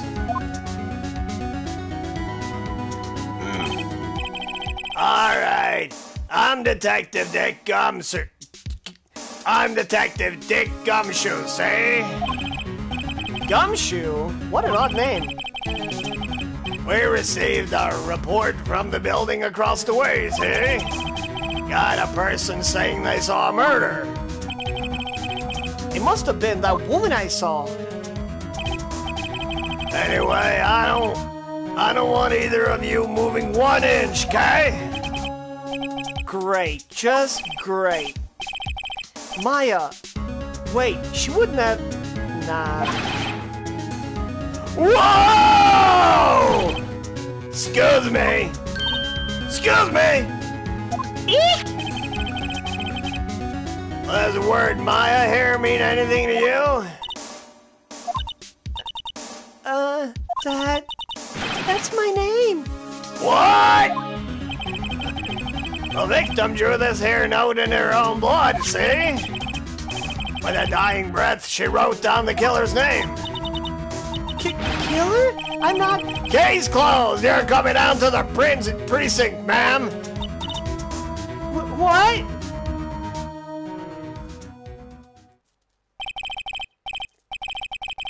Mia's younger sister, Maya, was arrested on the spot. I was taken in for questioning and didn't get out until the next morning. My eyes were heavy, but I couldn't sleep. I sat around waiting for visiting hours to begin at the detention center. I had to talk to Maya as soon as possible.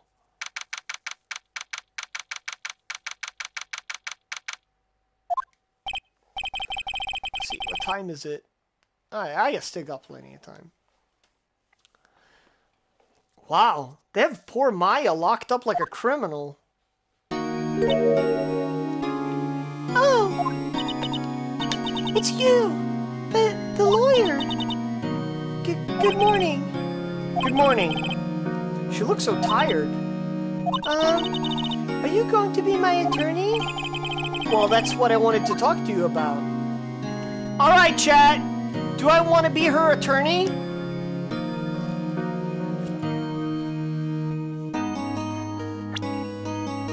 By the way, I'll save.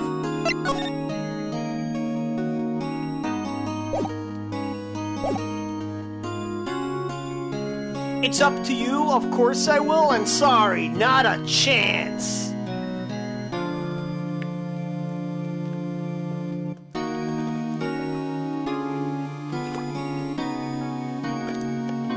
Do we want to bother defending her?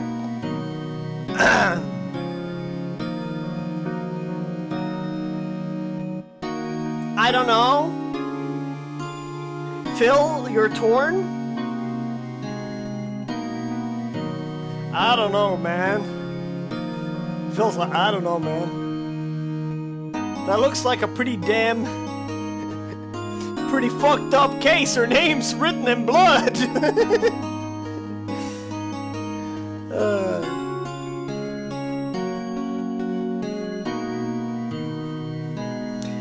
I'll interpret that as it's up to you. Anybody else? Up to you going once? My vote, yeah. But I want you to be a dick for a second. Alright, okay, you know what? Your wish is fulfilled. Alright, fine. Sorry, not a chance. Maybe if I joke a bit, she'll cheer up. No way, Jose! Just kidding.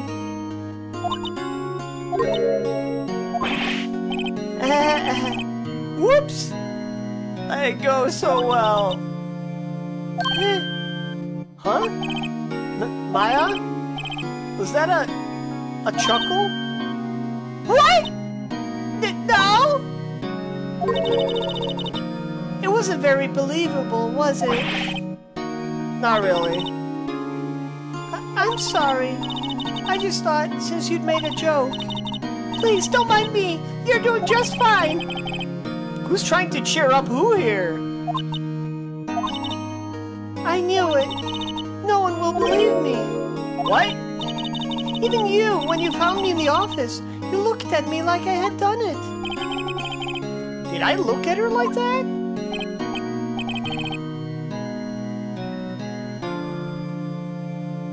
No, I never thought.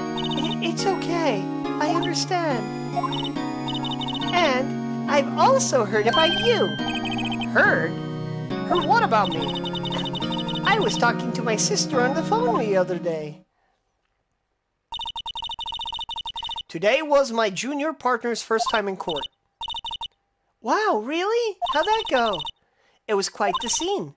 Honestly, I was on edge the whole time. It's been a while. Huh, so he crashed and burned? He's a genius. One of those strike fear into the hearts of evil types. The only thing he's lacking is experience. Huh, sounds like it was fun. Well, I know who to go to if I ever get into trouble now. I don't know, Maya.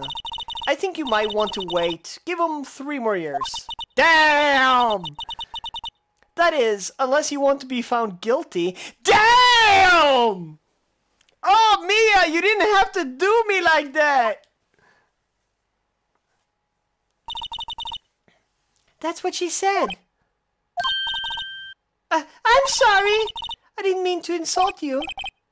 No, it's okay. It's true, I guess. But at the same time, I can't just sit by and watch. When I think of the person who did this to Mia... I know.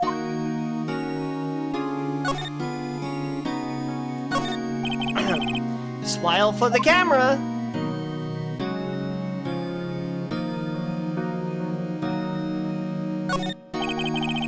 This guard monitors the visitor's room.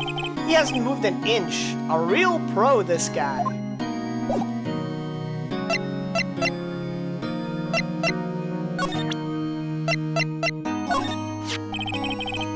Remember that receipt? You mean the one with my name on it? Any idea why she... Absolutely none. Do you trust me? Guys, do I trust her? Do I trust her?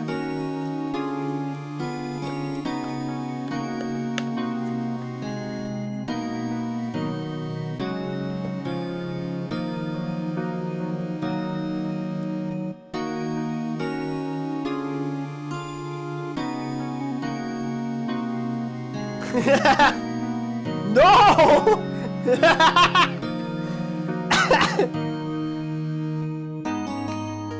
Phil's like, no! Hell no!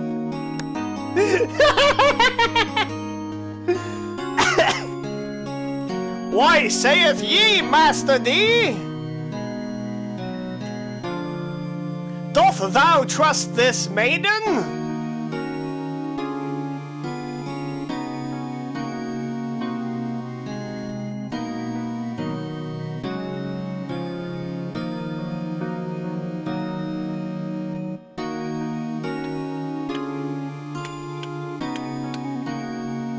I don't trust you going once, going twice,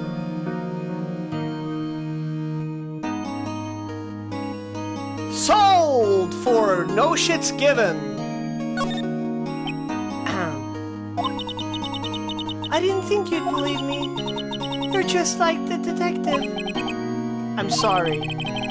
I don't like lying just to make people feel better. But it doesn't mean that I've decided you did it. She seemed so lost at the crime scene. This was lying next to the chief's body. I saw that too. They said they thought these were pieces of broken light stand. Yeah, that seems about right. But I've never heard of a glass light stand before this. I wanted to ask you about the murder weapon. Poor sis. Better not ask her about this now.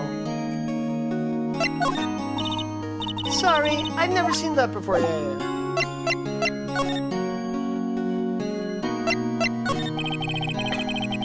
There's something I've been wanting to ask you. Yes? What's with that outfit? Oh, this? This is what all acolytes wear. It's my uniform, you could say. Acolytes? Like people in religious training? What is it you do? Oh, it's nothing strange, really. I'm a spirit medium in training. A spirit medium? Pretty sure that qualifies as strange. Could you tell me about the day of the murder? Yes! Let's see. That morning, I got a call from my sister. She wanted me to hold on to a piece of evidence for an upcoming trial. Evidence? Yes, that clock shaped like the thinker? The one Larry made. How could that have been evidence in a case? Right. She said something about that. I remember. Do you want to hear it in her own voice? Her own voice? Yes. Pretty sure our conversation is on my cell phone. You recorded it! Yeah, I forgot how to delete those things. Let's ask about spirit mediums. Yeah, it's nothing strange. You're just a link between the dead, is all. So you're an acolyte, medium in training? That's right.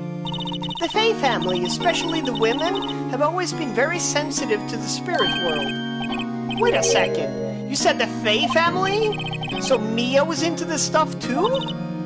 Oh, of course! She left the mountain to follow her career, she said. Her powers were first class too. I had no idea. Wait! What?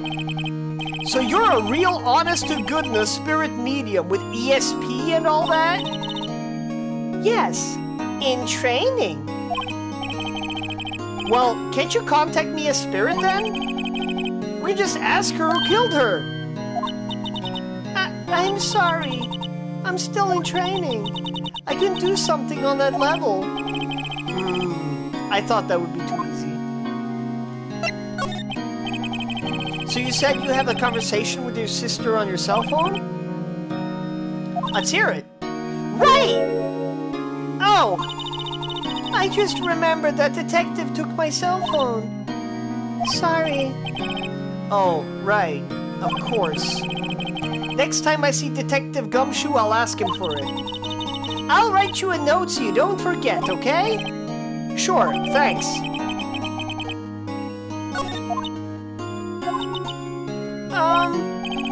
Huh? Something the matter? I was wondering, could I ask you a favor? This is the address of a famous lawyer. My sister gave me this a long time ago. She said if I was ever in trouble, I should call him. And, well, I'm in trouble. Do you think you could go ask him to represent me? Alright, guys.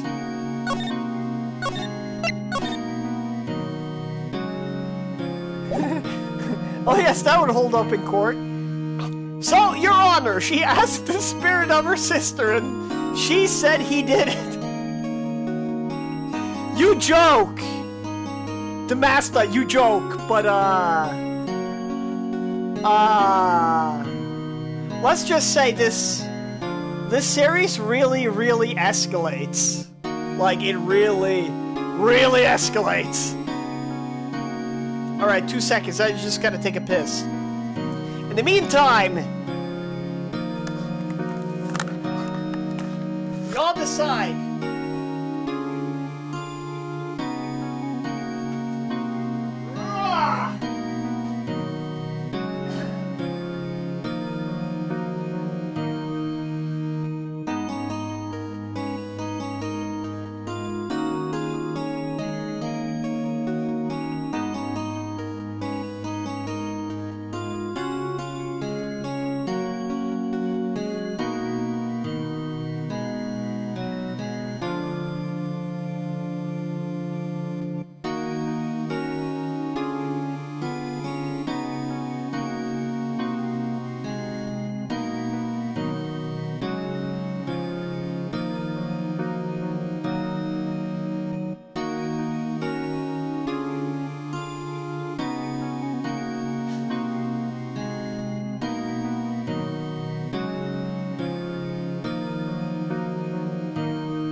got one.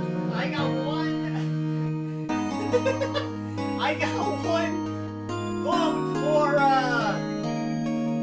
refusing and try to tell the judge to burn her at the stake. Got it.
Everybody, objection sustained. We shall send the witch to jail. All right.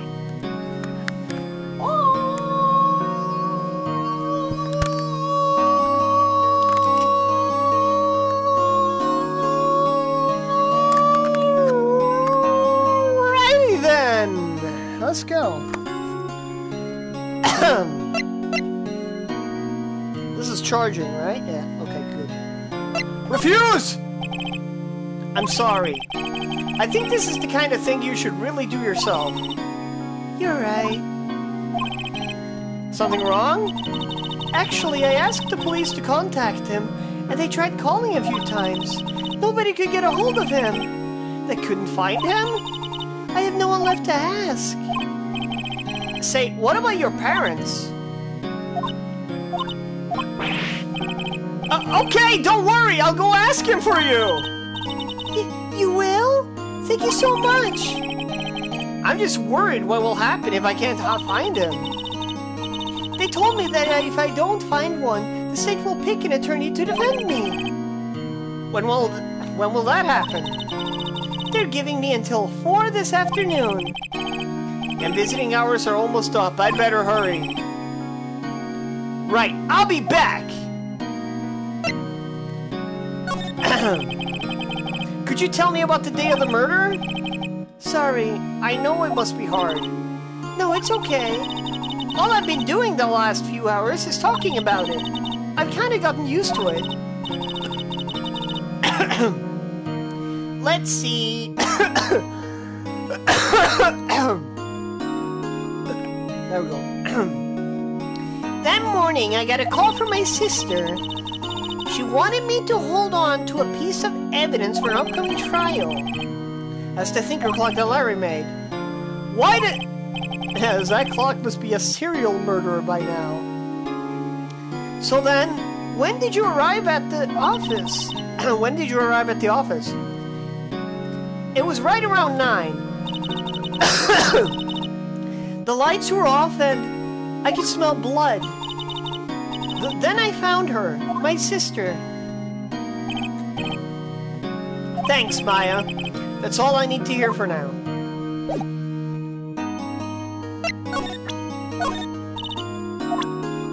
Alright.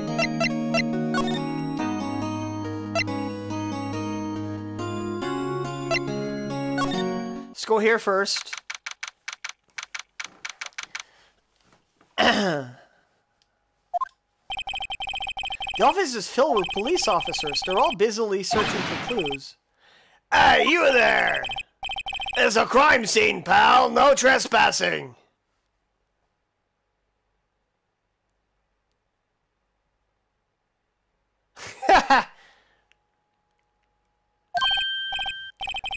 Oh, sorry. Don't I know you from somewhere?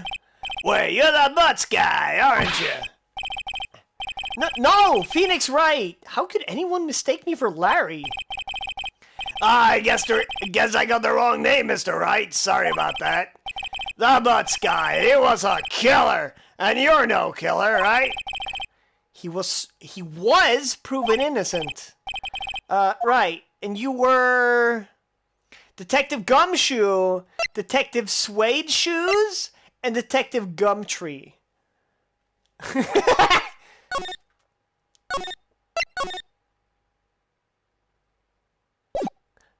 What's his name, chat? Detective Gumshoes, Suede Shoes, or Gumtree? Yeah, I know.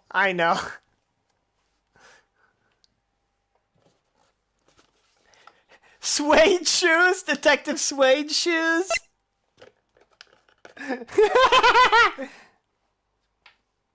Any objections?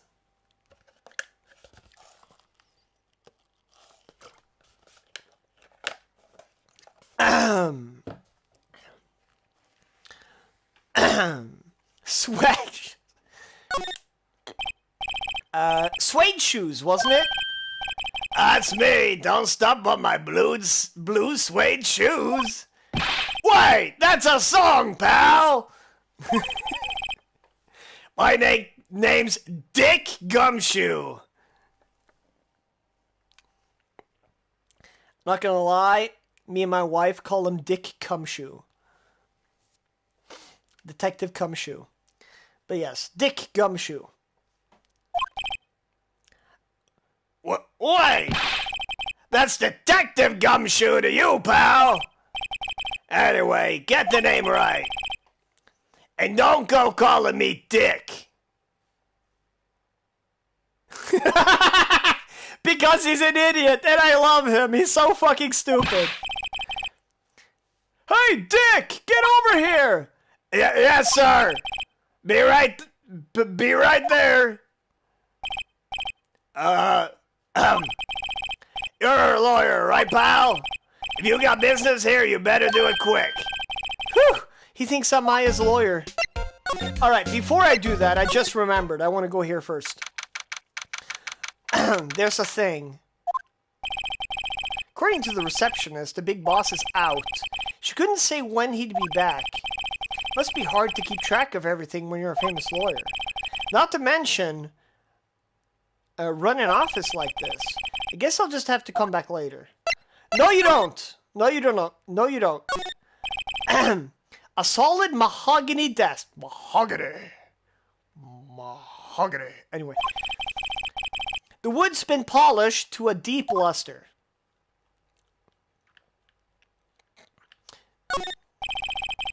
Expensive-looking mahogany bookshelves filled with expensive-looking books. Funny. They don't look like they've ever been read. Mahogany. Yeah. A table for clients. An elegant ebony case. And if I'm not mistaken, that lighter's made of solid gold. Even I can tell someone here's got money to burn.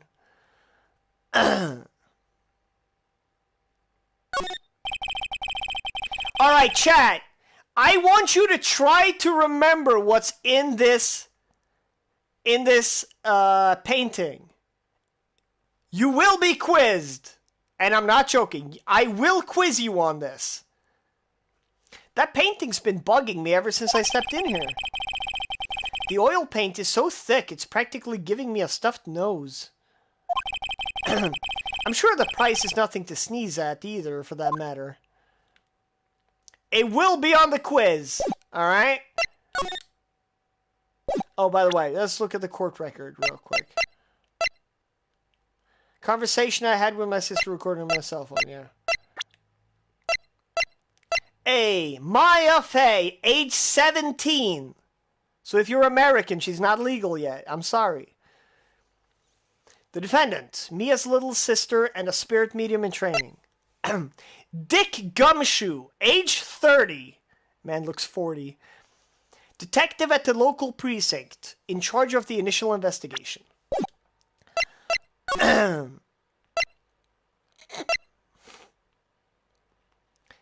Now I'll go here.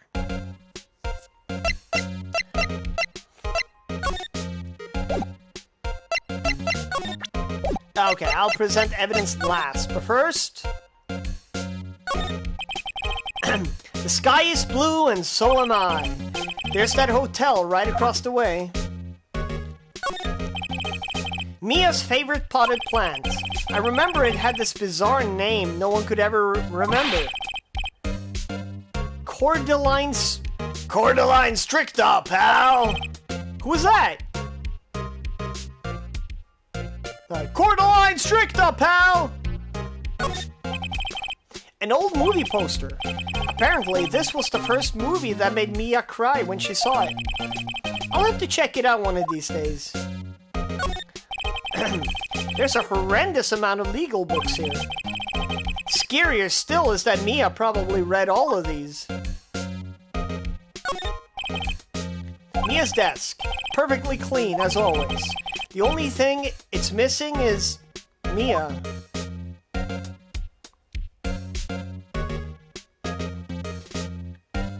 Alright. About Miss Fey, did you do an autopsy? Want to know the results, eh? Now don't you look at me like that, pal. It's no use. She might have been your boss, but that doesn't mean you get any special treatment. Alright, you can see the report, but that's all. Time of death. The 5th September at 9 p.m. Cause single blunt force trauma. Death was instantaneous. Yes, this is the first one.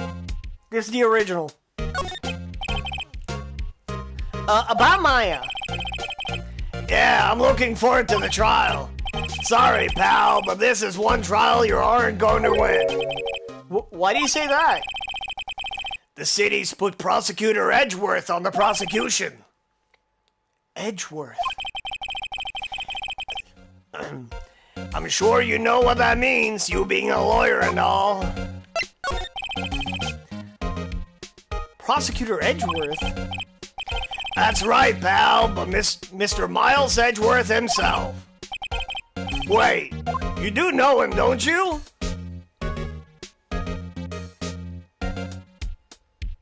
Chat.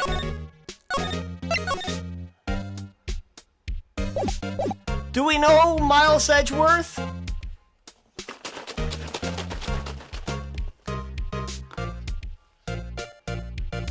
Oh yeah, dude, I told you there was no fucking way we were doing Costa del Sol, Junon, and the boat. Oh, by the way, you did like check out the boat properly, right? There's like weapons and shit. I assume you did. Because when I left, you were pretty much end of Juno. Who? I'm gonna take that as no.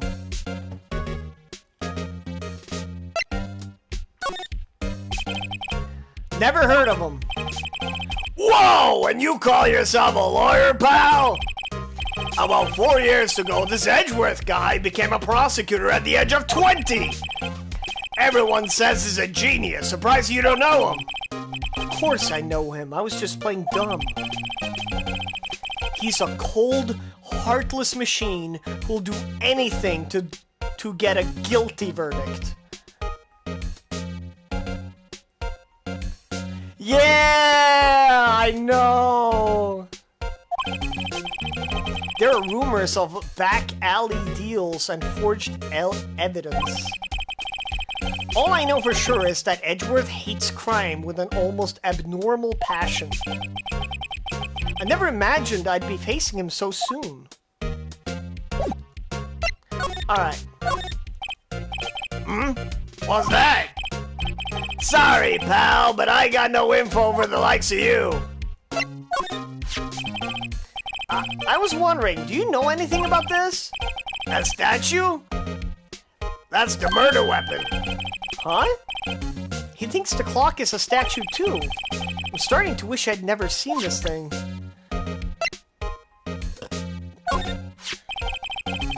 There was broken glass at the crime scene, right? Oh, that? Seems like a glass stand next to the victim fell over. Sorry, ear. The glass shards were pieces of the broken stand. There was a piece of paper next to the victim, wasn't there? Yeah, the one with the killer's name written on it. Are you sure that Mia wrote it herself? Given the condition of the writing, it's hard to say if it's her handwriting or not. So there's no proof that Mia wrote it.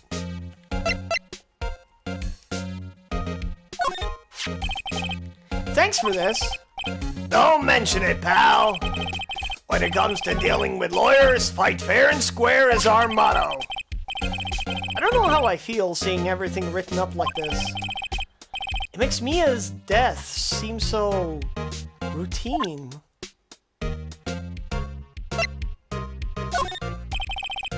I was wondering, did you see Maya's cell phone?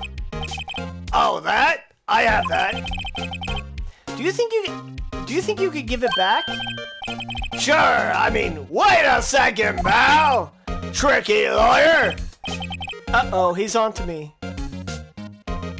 Alright, guys, do I tell it to him straight, or do we tell it to him not so straight? He's not, as you can see, he's not the sharpest tool in the shed. Do I try to confuse him, or do I try to appeal to his humanity?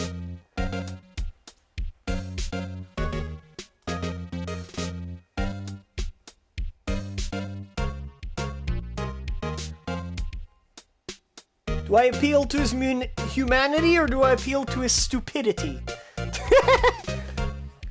Basically is what I'm asking.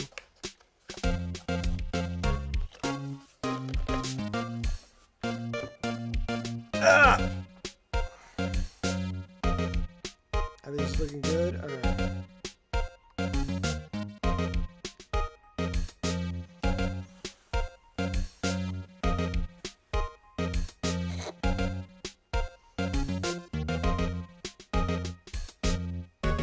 Either way, you won't understand it! Regardless, though, what should I go for?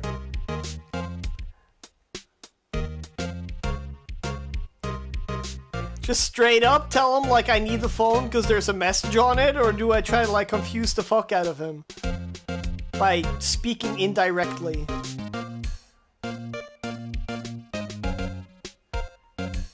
Humor him? So tell it to him not so straight?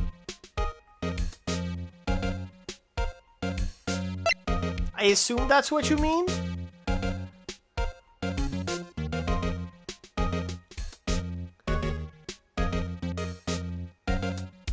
Alright, let's... Okay, I can't be straight with this guy. What should I tell him? Something the matter?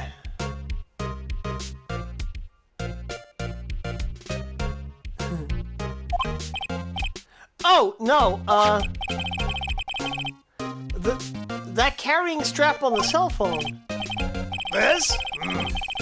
It says the Steel Samurai, warrior of Neo-Old Tokyo. The Steel Samurai. That action hero on TV? Yeah, you see that strap is a collector's item.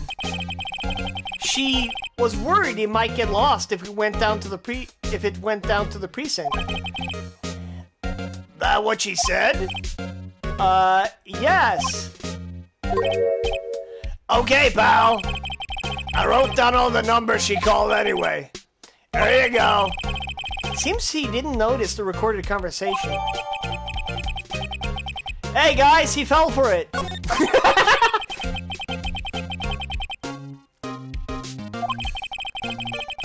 I guess I've asked all the questions I need to. You all done, pal? Yes, thank you. I'll be heading out now. Oh, wait. One more thing I wanted to mention to you. I don't suppose you're planning on talking to that witness. Anyway, you'd better not. No influencing the witness with your lawyerly ways, pal. Come to think of it, I had completely forgotten about her. The witness? Okay, so this is the guy in, so my mentor was murdered. I'm investigating, and I'm considering taking on the case of the suspect, and this is the cop, pretty much. Yeah, Miss April May. I'm sorry about this. But I can't tell you anything about her. Well, you just told me her name, Miss May, huh? So you've sent her home already, then? Ah! You're trying your lawyerly tricks on me now. She's not to go outside her room until the trial. So, she's still in the hotel across the way. I guess I should know better than to try to get a detective to leak information. You got that right, pal. Yes. Time to pay a visit to Miss May. Alright, here's the whole conversation.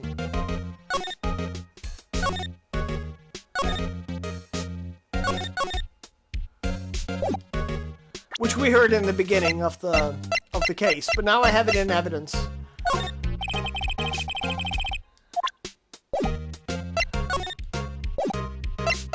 Alright, move on.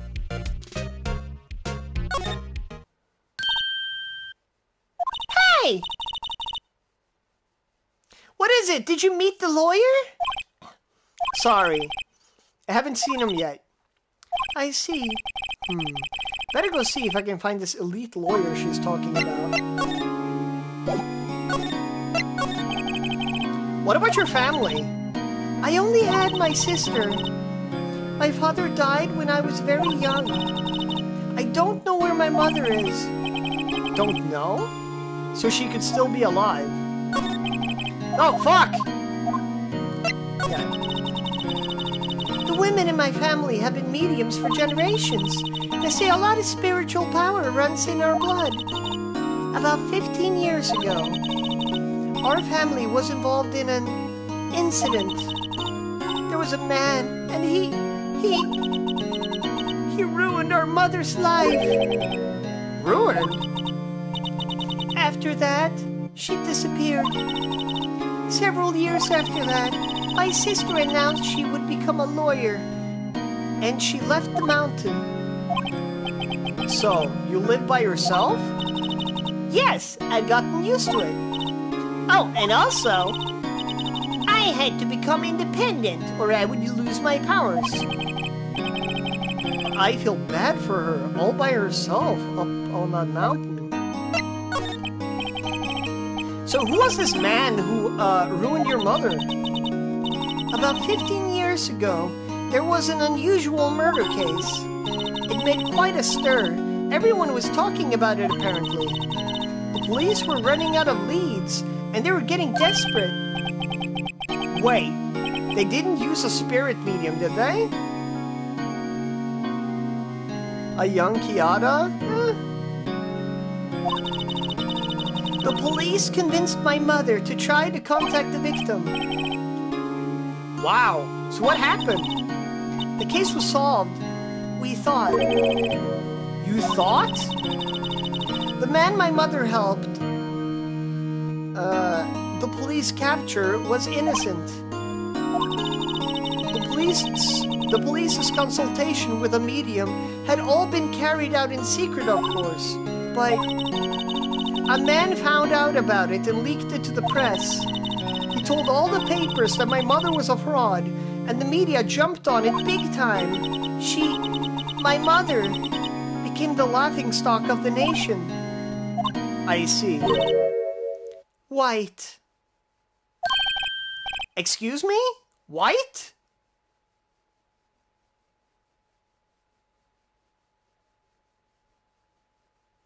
Yeah, I know.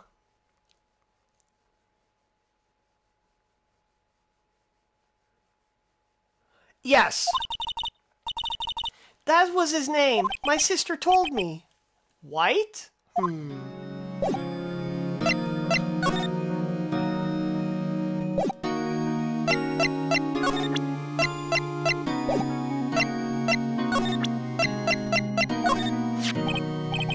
Hey, I got your cell phone back. Oh, say, can I listen to my sister's voice? Maya's eyes closed. She listened to every word with such intensity. Before long, tears began to roll down her cheeks. Thank you. Alright. Let's go meet the lawyer, Grossberg. His name is Grossberg, yes. I'm serious. That's his name. Oh, I guess I need to trigger one more thing? No, not here. I guess this may be updated?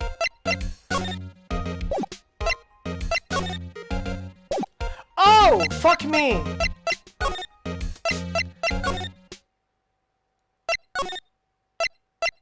Gatewater Hotel, of course.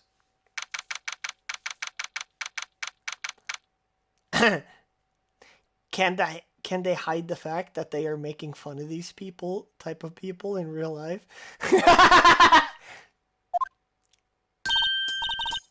Well, hello there, handsome. Hi. Smooth, right? Real smooth.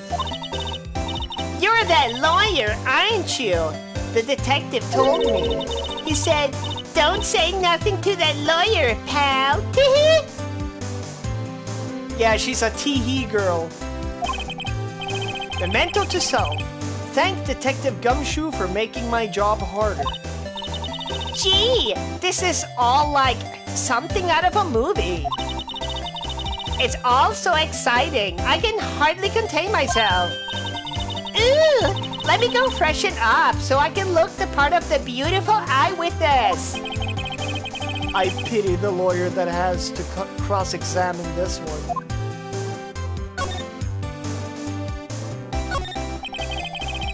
Late summer sunlight streams through the window. There's the Fay & Co. Law Office's building, of course. You can see the inside of the room pretty clearly from here. I think it would be a little difficult to recognize a face from this distance, though.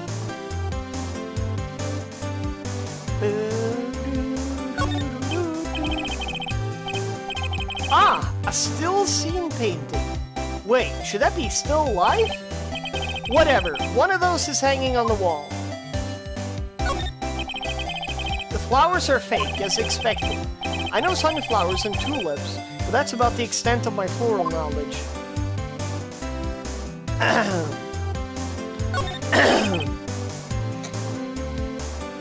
A simple bed. It's been recently made, nothing eye-catching here. So this is Miles Edgeworth that we talked about. Miles Edgeworth, age 24, a gifted prosecutor, and a ruthless man who'd do anything to get a guilty verdict. April May, age 23, an eyewitness to the events, testifies that she saw Maya commit the murder. A bottle and 2 glasses are on the table. Somebody must be staying with her.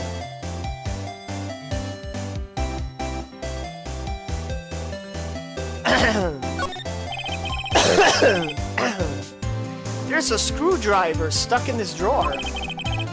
I wonder what's inside. Let's take a look. Hey! Hey! Hey! Hey! What are you doing? No touching! Ooh, bad boy! You really shouldn't pry around in other people's rooms now. You wouldn't want to make me upset, would you? Upset? I thought she was going to explode for a second there. She knows exactly what she's doing with those hands, though, by the way, right?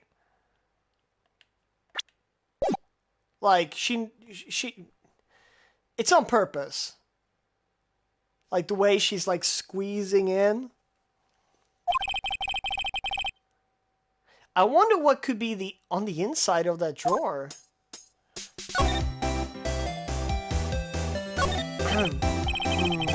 What's inside, I wonder?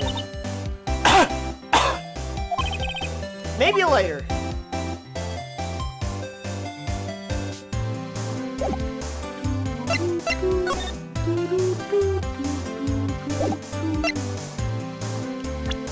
Let's save in case I fuck up again.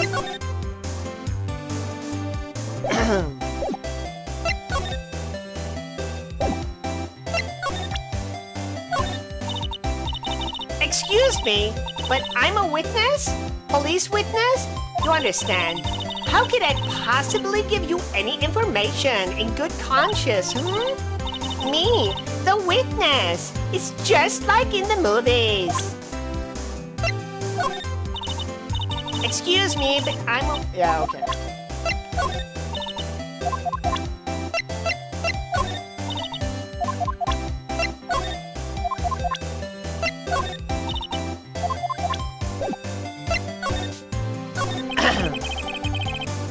Do you think you could tell me something? I need you to describe what you observed at the time of the incident. Ooh, observe, incident. You sound just like a lawyer from in the movies. I like a man with a big vocabulary. Better not encourage her. You know that thing that happened the other day? The bad thing? What did you see when it happened? I don't suppose you could tell me about it. Pretty please? Let me see. Well, dream on.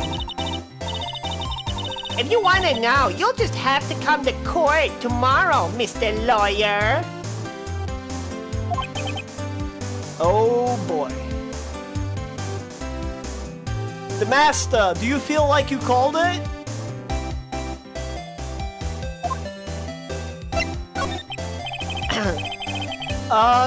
Could you just... Who exactly are you? Ooh, Mr. Lawyer. Are you hitting on me? No! Hey! I'm just doing my job here! Tee-hee. You know, you're cute when you blush. Believe me, this is the first time in my life I've blushed this much.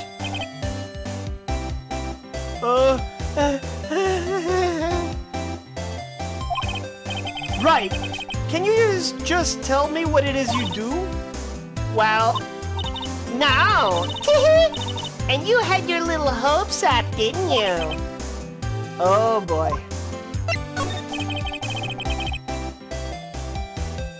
I see there are 2 glasses on the table. Is someone staying here with you? Ooh, what an amazing powers of observation. You must be one of those favorite detectives, like on television. Oh, no, not me. I'm, just a lawyer. Say, Mr. Big Detective, why don't you go look for clues in the garbage, Miss May doesn't like nosy little lawyers. Oh, boy.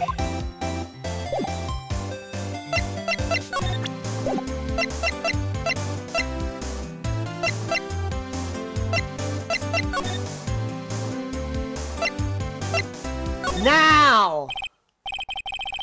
Seems like Mr. Grossberg is out. Well, maybe I should just wait here for him to come back. Alright, Mr. Grossberg.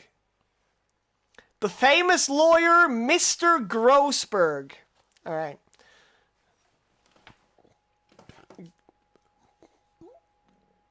Give me a second, I gotta clear my ear for this shit.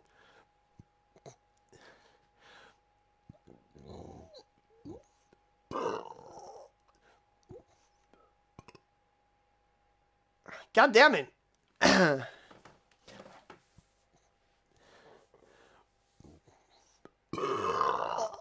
There we go. Alright, let's rock. Oh.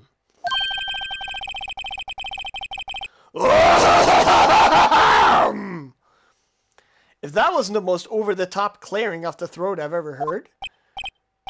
Oh! How? Felix, how? Aha! So you're the one they say has been looking for me. Yes, that's me. He looks even grander than I imagined. The badge on your collar. Oh, so you're a lawyer, are you now? Yes, well, yes. Well, what do you want? I'm not particularly busy these days. Please proceed. Not busy? Then how come no one could get in touch with you? Something the matter? You came to see the old one and only Marvin Grossberg, did you not? Well, here I am, boy. What do you want? Out with it! Well, sir, actually, it's about Maya. Maya Fey? Oh, yes, Maya Fey. Go on. What a strange reaction. I'm really quite busy here, son. I can't go taking cases on a day's notice. No, it's quite impossible. Wait a second. How did you know the trial was tomorrow? Anyway, I'm afraid it is entirely impossible for me to represent her. Sorry, end of discussion. What's going on? He refused me before I even got a chance to ask him. What do I tell Maya?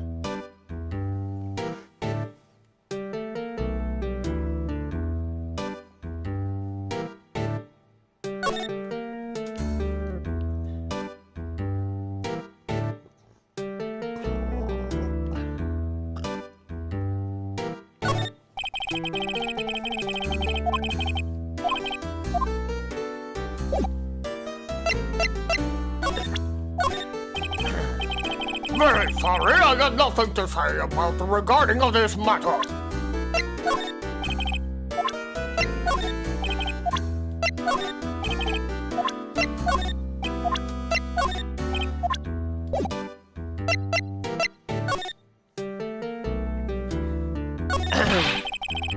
How could you just refuse like that? Please tell me why you won't take the case.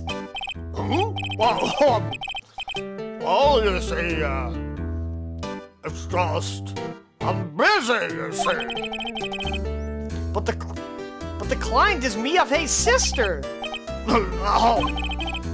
Mia trusted you. She knew her sister would be in good hands. Well, yes, of course, I know that. However, I'm sorry, but I must refuse. Sorry, goodbye. Creep. Fine. I don't have time to argue with you anyway. I'll go look elsewhere. Well, sometimes I think not. Huh? Did you say something? I think not, I said. But what do you mean? I'm terribly sorry. but I'm afraid that no lawyer worth their salt will take on this particular case. Well, that's just fine, Mr. Grossberg, because I am not worth my salt at all. Terribly sorry, my boy. Why? I cannot say.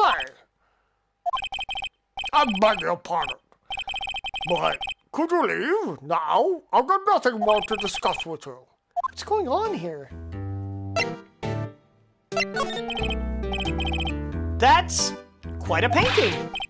Ah, you noticed? It's my pride and joy. Impressive, isn't it? Well, isn't it?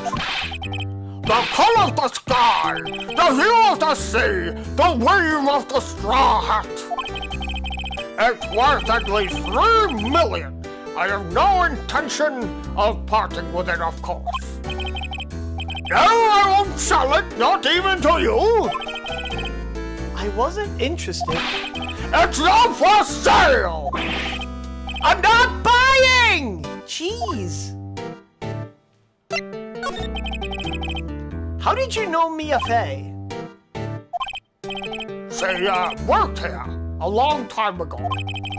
Quite the apprentice, that one. Yeah, he was Mia's mentor, and Mia was Phoenix's mentor. Learned my techniques in the blink of an eye.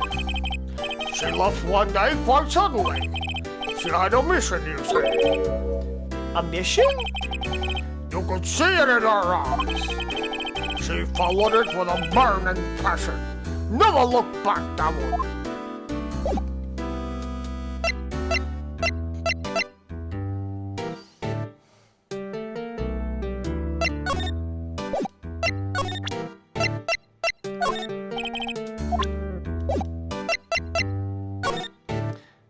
Alright. I think that's everything I can do here? Yes. Alright, bye, Marvin!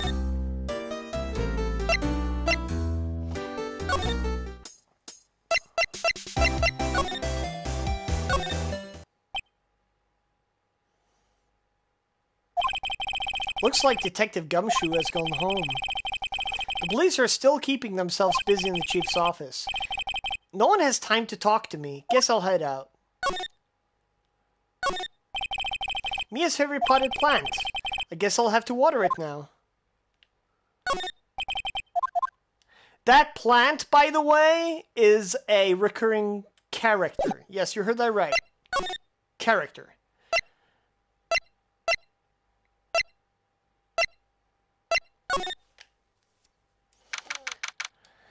All right.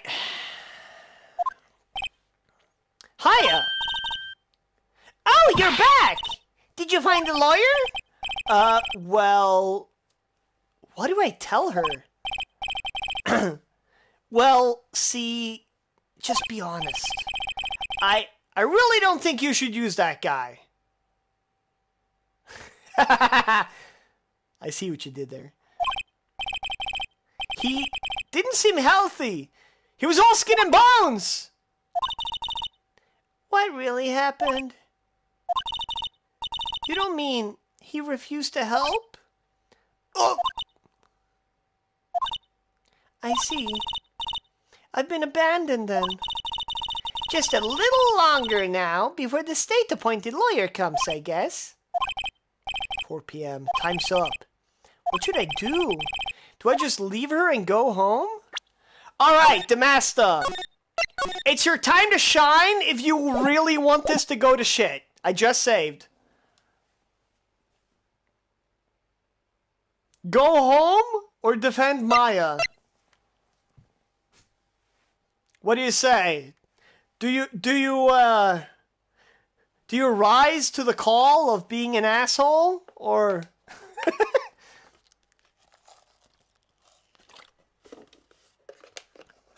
what do we do here? Leave her with the state-appointed attorney or not? I just saved.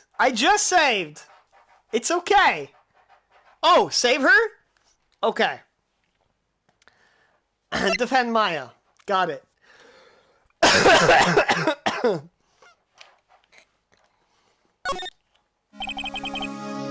I've made up my mind. I'm going to defend you whether you want me to or not. Why? Why? Well, I don't know why! Someone else is the culprit. I can't abandon you.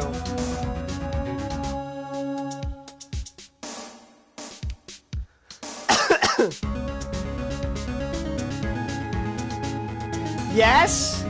Which yes? I don't know why! To be honest, I don't know! You don't know? Is this girl sitting in front of me the killer? All the evidence seems to say yes. But there's something about this whole thing that smells fishy. That witness's strange behavior, was that all an act? And the way that lawyer refused to help Amaya. But more than all that, she has no one left to help her. Nothing is more sad or more lonely than that. I know. I've been there a long, long time ago. Why did I become a lawyer in the first place? Because someone has to look out for the people who have no one on their side. There's only one thing I know for certain. I won't abandon you. You can count on me. That's kind of you.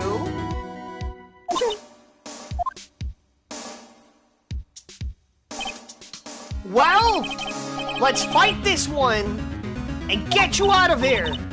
Right, thank you. Whew, she smiled at least. She looks like an entirely different person. One last question. You are innocent, right? Yes! And I trust you. So you trust me too, okay? It's a deal. So, what next? There's something that's been bugging me.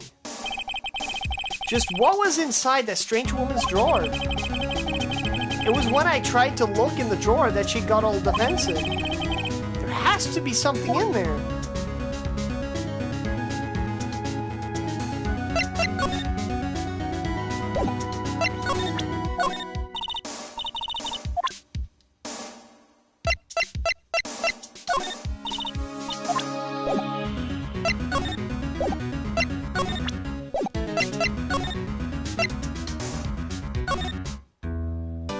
Okay, he's still here.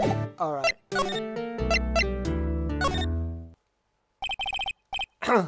Oh, hell yeah! I love this guy! Good afternoon, sir. Excuse me? You are... Ah, I beg your pardon, sir. I am the bellboy of this establishment at your service, sir. Oh, right. I have just come up to deliver room service, sir. Do you know where Miss May might be? Ah, I believe our guest, Miss May, is currently using the, facilities. If you've no need of anything, I'll be taking my leave. Please stay as long as you like. Enjoy. Yeah. Wait! No! Hey! Why does it seem like every time I come here, I end up embarrassing myself? Wait, that's my chance to snoop around a bit. Ah, I almost forgot. Ah! You came back quick! Might I ask you to inform Miss May that there is a message for her? Please tell her that Mr. White of Blue Corp phoned. Oh, right, of course. Oh, right, sure. Mr. White of Blue Corp? Where have I heard that name?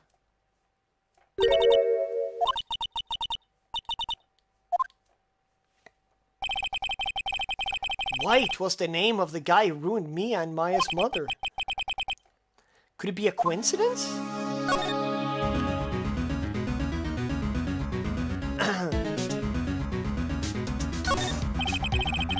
There's a screwdriver sticking out of the half-open drawer. Now's my chance to see what's inside. What do we have here? Wiretap? a woman like her be doing with a thing like this?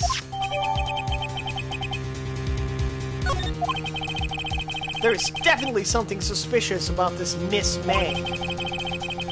Why would she have something like this in her hotel room? There's a story behind all this. I know it! Alright, I'll be using this bit of evidence in tomorrow's trial, that's for sure. For Maya's sake, I'll get to this woman's bottom. Wait! I mean, you know what I mean!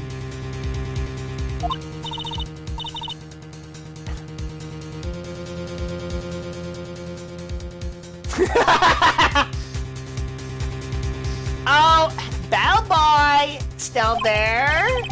Uh-oh, time to scram. I look forward to tangoing with you tomorrow, Miss May. In court! That concludes our investigation segment of day 1.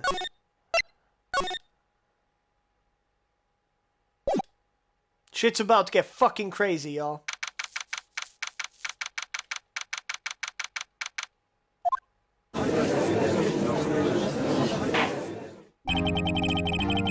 Court is now in session for the trial of Miss Maya Fey. The prosecution is ready, Your Honor. The defense is ready, Your Honor. Miles Edgeworth, I'd better not show any signs of weakness today, or he'll be on me in an instant. Mr. Edgeworth, please give the court your opening statement. Thank you, Your Honor. The defendant, Miss Maya Fey, was at the scene of the crime. The prosecution has evidence she committed this murder. We would have a witness who saw her do it. The prosecution sees no reason to doubt the facts of this case, Your Honor. I see. Thank you, Mr. Edgeworth. Let's begin then. If we may call our first witness, Your Honor. The prosecution calls the chief officer at the scene, Detective Gumshoe. Witness, please state your name and profession to the court. Sir! My name's Dick Gumshoe, sir. I'm the detective in charge of homicides down at the precinct, sir. Detective Gumshoe, please describe for us the details of this murder.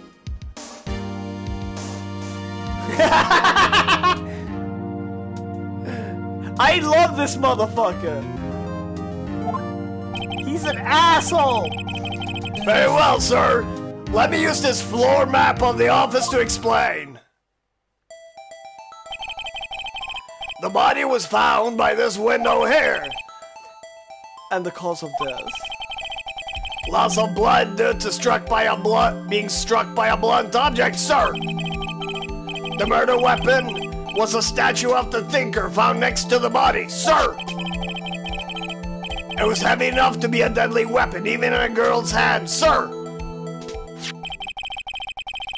The court accepts the statue into evidence. They're still calling it a statue.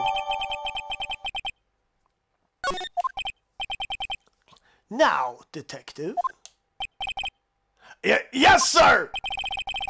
You immediately arrested Miss Maya Fey, who was found at the scene, correct? Can you tell me why? Yes, sir! I had hard evidence she did it, sir! Detective Gumshoe, please testify to the court about this hard evidence.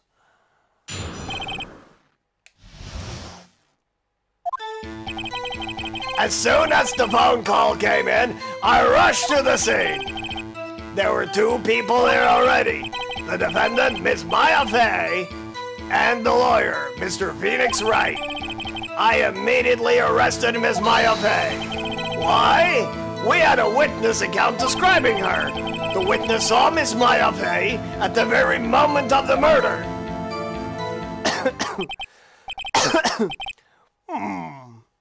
The very moment, you say? Very well. Mr. Wright, you may begin your cross-examination. Yes, Your Honor. Cross-examine what? I couldn't see a single contradiction in that testimony. Whoosh. Hey! Maya just threw something at me. What's this? When my sister couldn't find any contradictions in a witness testimony, she would bluff it and press the witness on every detail. The witness always slips up and says something wrong. It worked lots of times. I should have expected Maya would know some of her sister's tricks. Alright, let's give this a try. Something the matter? No, Your Honor. I'd like to begin my cross-examination.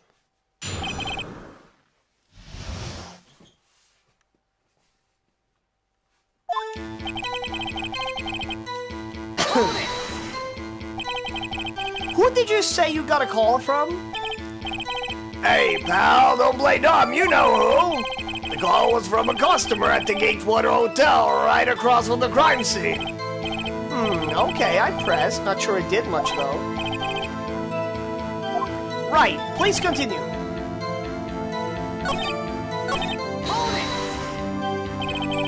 Detective Gumshoe, how long would you say it took between you receiving the call and your arrival at the scene of the crime?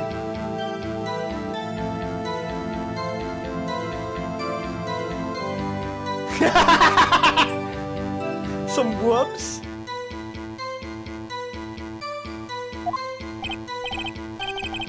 Right. I'd say it was about 3 minutes. That's pretty fast. Our motto this month is quick response. It's how I got there before the killer got away. Indeed. So, tell us who the two people you found on the scene of the crime were. Yes, sir.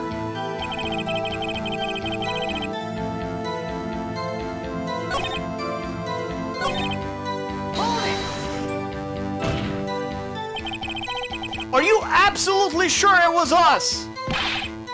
Listen, pal, your dumb act will only get you so far. With her funky hippie clothes and your spiky hair, you two stand out like suspicious, like suspicious people at a crime scene. Well, he does have a point about her. She's pretty unmistakable. I should pick my points to press with a little more care.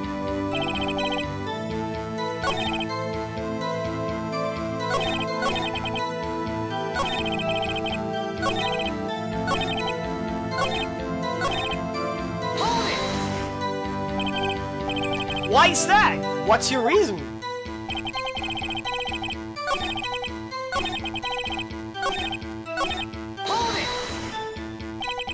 Hold on just 1 second. Yeah? If I heard correctly, you said you arrested her because you had hard evidence she did it, correct? Huh? Did I say that? Me? I heard you say it. You did say it. You said it. Exactly! What about the suspicious woman and Pink's claim was hard evidence? What? Miss May isn't suspicious, and she sure isn't Pink, pal. Well, I guess she is Pink. That's enough, Detective Gumshoe. Do you have any more solid proof other than her claims, Detective? I guess pressing can have its advantages. Yes! Gah! Sorry, I got the order of things mixed up in my testimony. Your Honor, sir! There was something I should have told you about first, Your Honor. Very well, Detective. Let's hear your testimony again.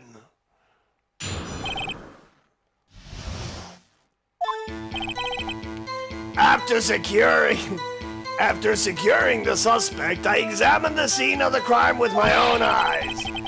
I found a memento written on a piece of paper next to the victim's body. On it, the word Maya was written clearly in blood.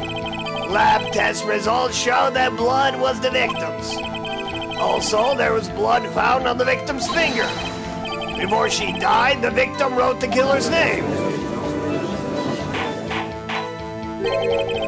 How do you like that? That's my hard evidence.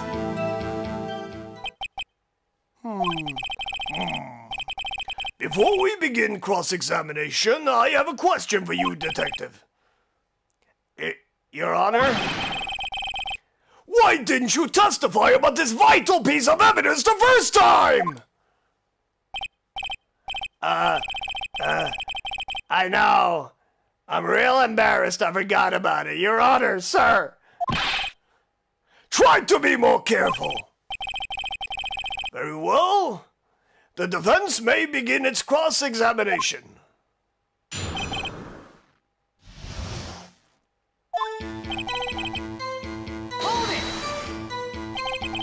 And did you find any evidence? Now, don't jump the gun on me, pal. Just listen. I'm getting to the good part. I got a bad feeling about this. Just because you found it next to the body doesn't mean the victim wrote it! Oh, then who did write it, smarty pants? Who? I did!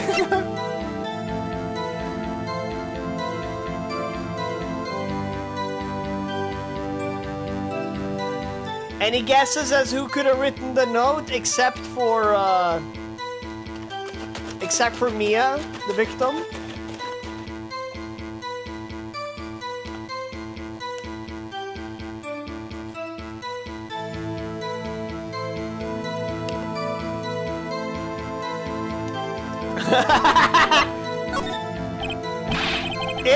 It could have been me! What? So it was you! No, I'm just saying it could have been me. Can you prove it wasn't? Objection! Hold on. So you admit to this? You admit that you wrote the note?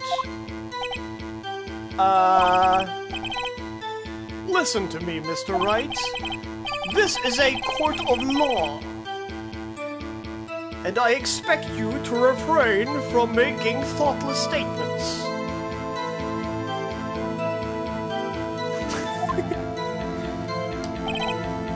Amateur. Well, detective, tell us, what was written on that memo you found? On it, the word Maya was written clearly in blood. Wait. Do you have proof it was Maya who wrote that? Alright. No, wait!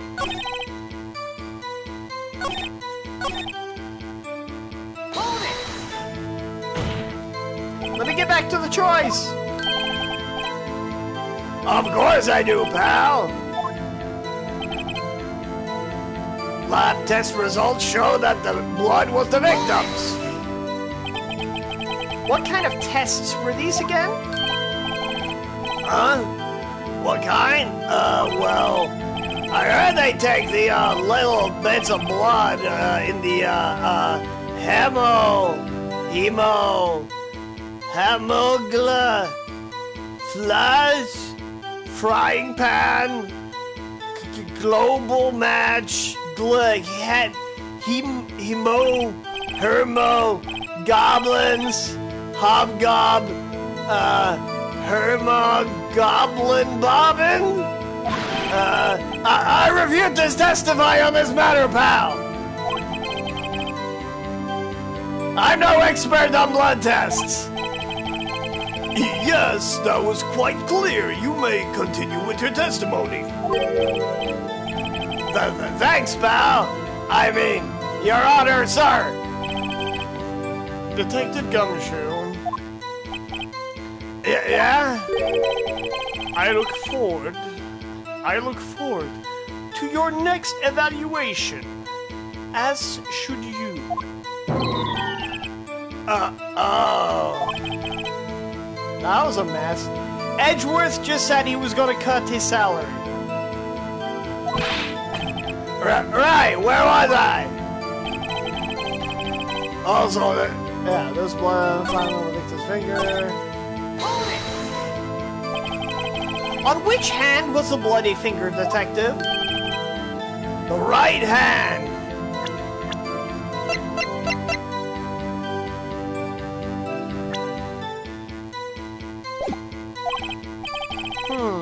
She was right-handed. Nice try. Uh-oh, I guess it wasn't too hard to see what I was getting at there.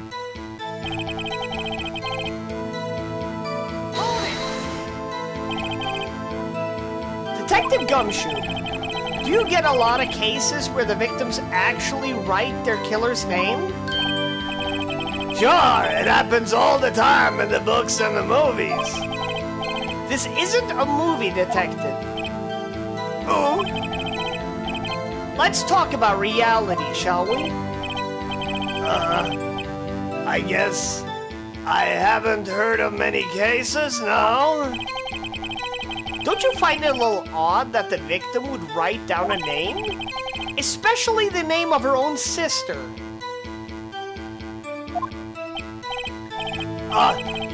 Yeah, actually. You got a point, pal. Stop right there! The witness's opinion on the matter is irrelevant. The facts are clear. The victim wrote down the name of the accused. The victim told us the name of her killer.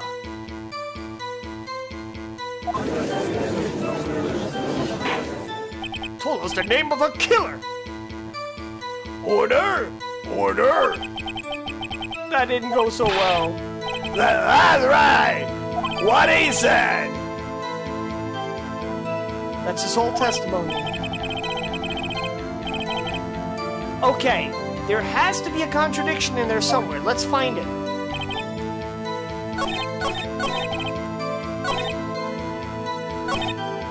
Before she died, the victim wrote the killer's name. The Master, are you ready for a Ultra Chad move? Alright, cause single blunt force trauma. Death was instantaneous. Alright, the Master, if you want to see a Chad move, you're going to see the Chadliest Chad move ever. Objection! Detective Gumshoe. There's one thing I want you to clarify for me here. You say that the victim, Mia Fey, wrote this note. That she was accusing the defendant, Maya Fey? That's really what you're saying. What? This isn't one of your lawyer tricks now, is it? Of course she wrote it! Who else could have? You have it backwards, detective. But backwards? The victim is the only person who absolutely could not have written it. This is a report from your department, detective. Immediate death due to blow from a blunt object. She died immediately! But... No butting your way out of this one, detective. Order! Order! The defense has a point! Someone who died immediately wouldn't have had the time to write anything down. Mr. Wright, I beg your pardon, but when exactly did you obtain that autopsy report? When?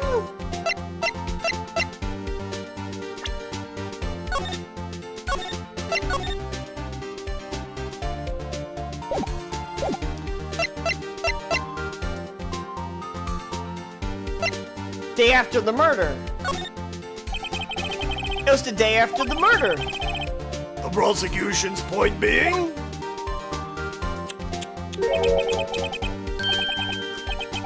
That autopsy report is outdated, Your Honor.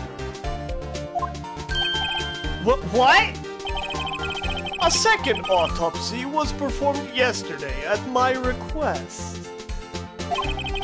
Death was almost immediate due to a blow from a blunt object. Motherfucker, he's like, yo, check the expiration date on your fucking autopsy report. It's out of date, motherfucker. I got the updated autopsy. This motherfucker.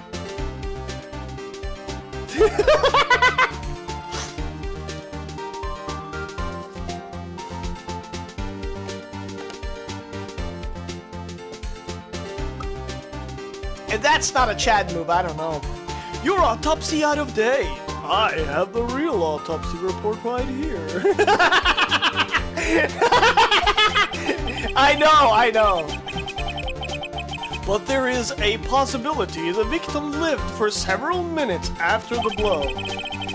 I received these results this morning. No way! Your Honor, it's quite easy to imagine that the victim did have the time to write Maya. I don't understand the... That is all. Chad. Oh, I see. Damn you, Edgeworth. I should have known you'd have something up your sleeve. Why, Mr. Wright? You look shocked. Something you want to say? Hey! Look! What do we do? The Master, you're gonna enjoy this. You're a sham, Edgeworth! Or, the detective's a sham! Or, I'm a sham! Who's the fraud in this building? Is Edgeworth a fraud? Is the cop a fraud? Am I a fraud?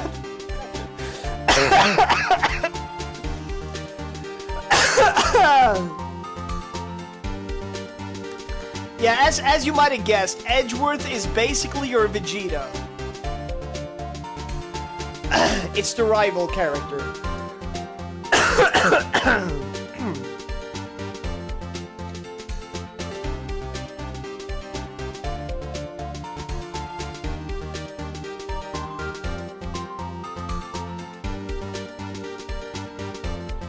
And the more I think about it, you could actually say that if you're going by Team 4-Star, Detective Dick Gumshoe is basically his Nappa. But even dumber.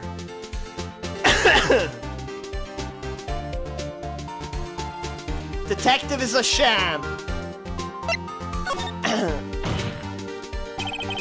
Detective Gumshoe, you're a sham! How could you give me a faulty report? I thought... Detective Gumshoe? I'm disappointed in you. Handing him the wrong report like that. I'm sorry, sir. You are at fault, Detective. This isn't going to look good on your evaluation next month. Bruh! 2 paychecks cut in a row within minutes. My man Dick is gonna be eating socks for dinner for 2 months. What? But... Your Honor, I submit this report to the court. Understood. Understood. The court accepts the evidence. Died from a blow by a blunt object, may have lived for a few minutes after being hit.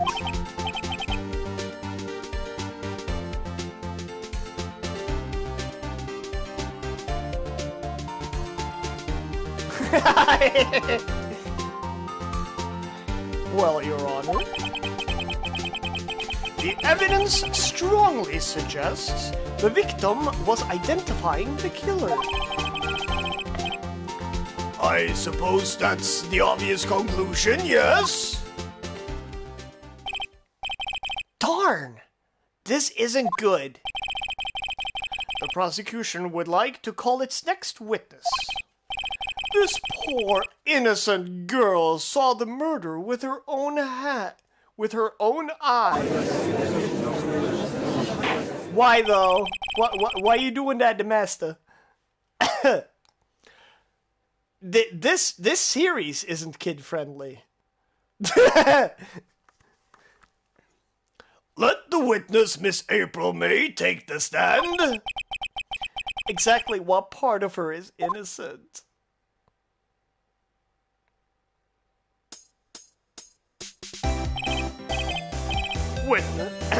Witness, your name, please. April May, at your service.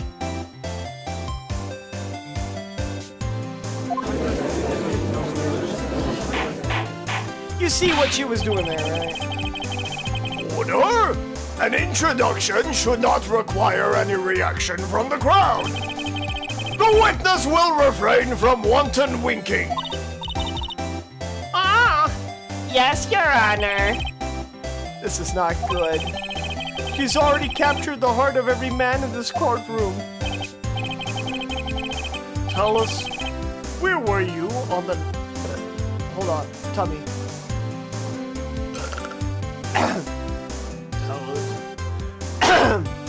Tell us, where were you on the night of September 5th, when the murder occurred? Gee, I was like in my hotel room. I checked in right after lunch. And this hotel is directly across from the Fay & Co. law offices? That's right, big boy. Please testify to the court what you saw.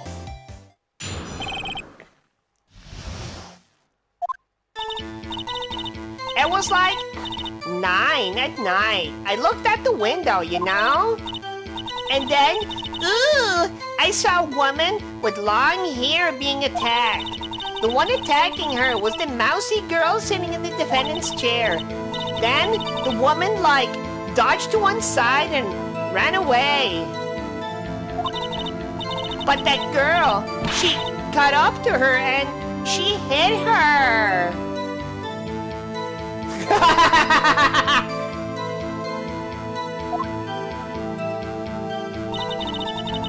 Then the woman with the long hair, she kinda slumped. The end. That's all I saw. Every little bitsy witsy.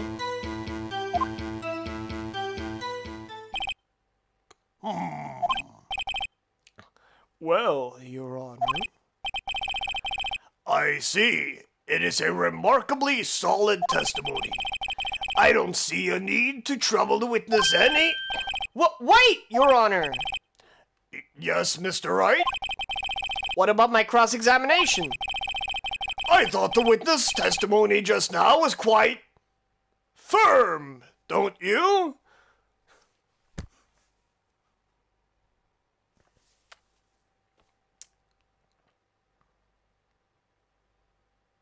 Bruh. Mr. Wright, I understand you were Miss Mia Fay's understudy, were you not? You must know her techniques well. Her cowardly way of finding tiny faults in perfectly good testimonies. Hey! How dare you! Well, Mr. Wright, will you cross-examine the witness?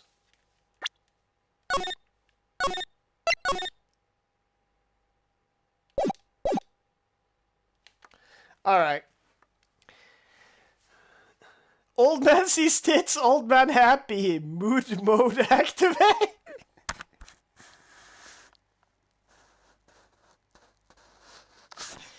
Alright.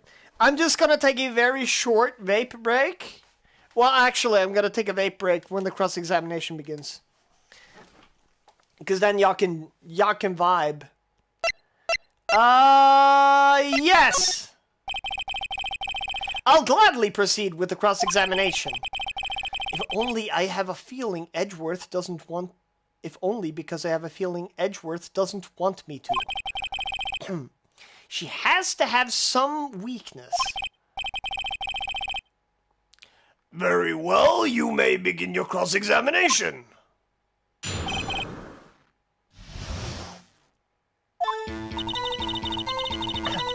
It was like 9 at night. I looked out the window, you know? Yeah, all this shit.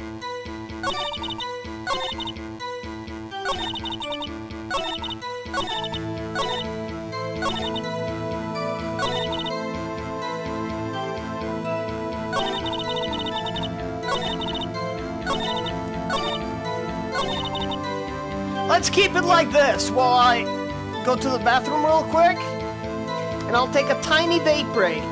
But don't worry, I'll be on the phone. Yeah, look over here, motherfucker.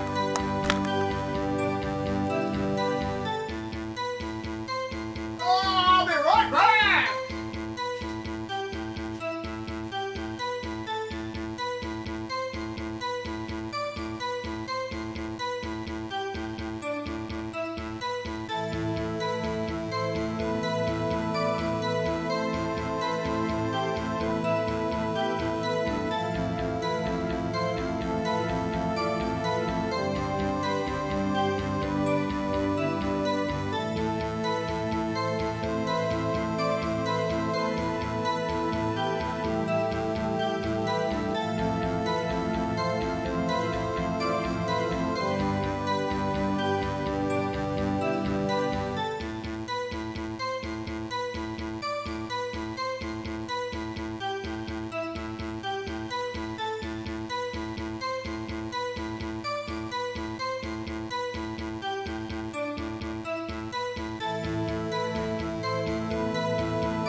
some blueberries!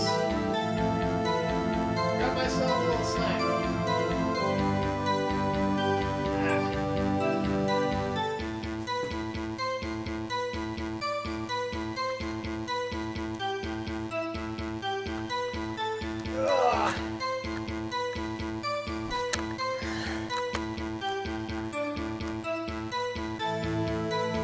Alright, here we go.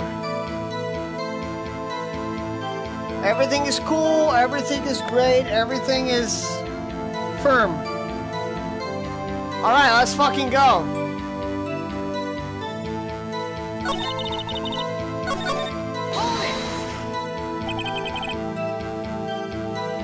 Why did you do that?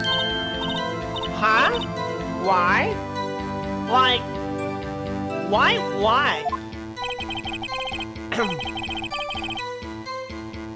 Why did you look out the window? Were you expecting to see something?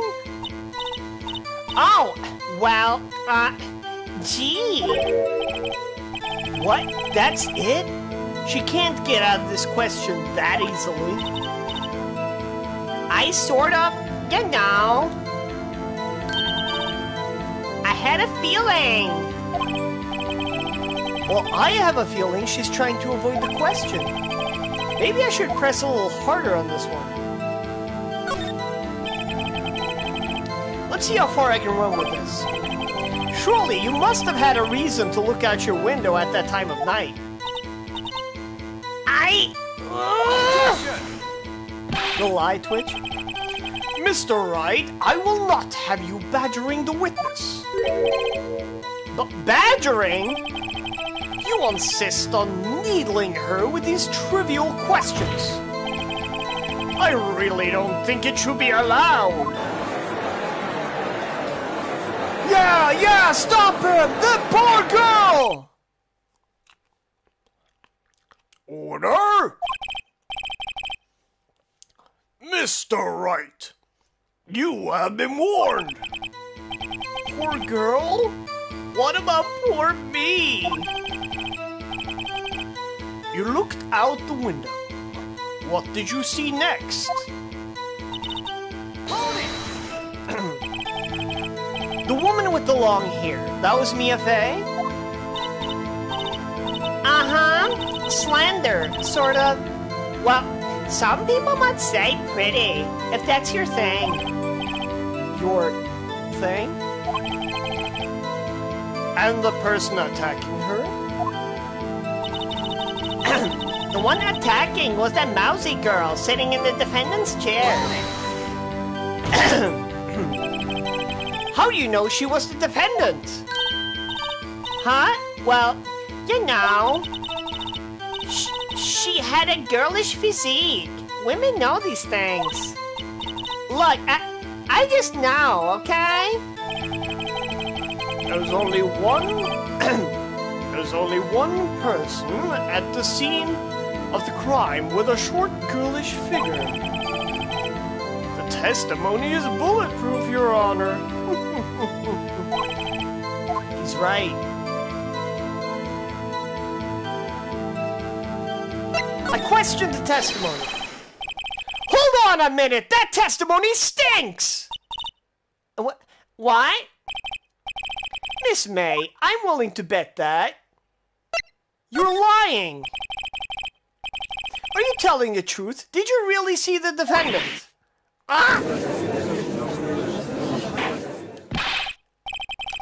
Mr. Wright, what's the meaning of this? Yes, what's the meaning? Somebody tell me, because I'm clueless about this. I mean. Okay.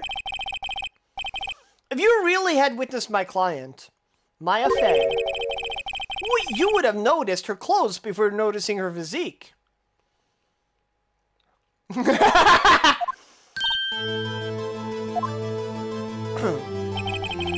No one wears clothes like this on a daily basis except her. And I'm no expert on fashion, but her hairdo looks far from normal to me. However, the witness's testimony mentions neither of these things. The testimony is bogus! But But Still, we don't know if she was dressed that way the night of the murder. She was, Your Honor. I saw her. And so did Detective Gumshoe. What do you say to that, Miss May? Arr! What are you trying to say, you mean lawyer? I saw what I saw. I just didn't think all the trifling little details were necessary, darling. Miss May, the court would like to remind you to please omit nothing in your testimony. I'm sorry, Your Honor. I'll be a good girl. I promise. Your testimony again, if you would. Damn! I almost had her.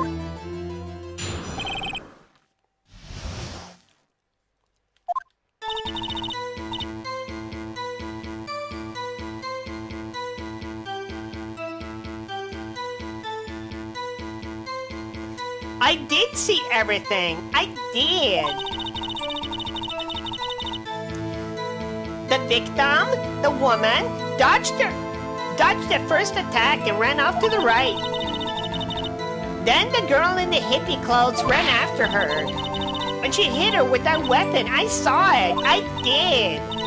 That clock, that kind of statuey clock, the thinker, I think. Well, does the accuracy of my report not startle you?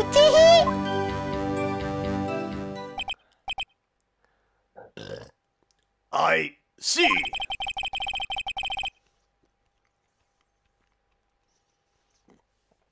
I only wish you had been so detailed from the beginning. Please begin the cross-examination.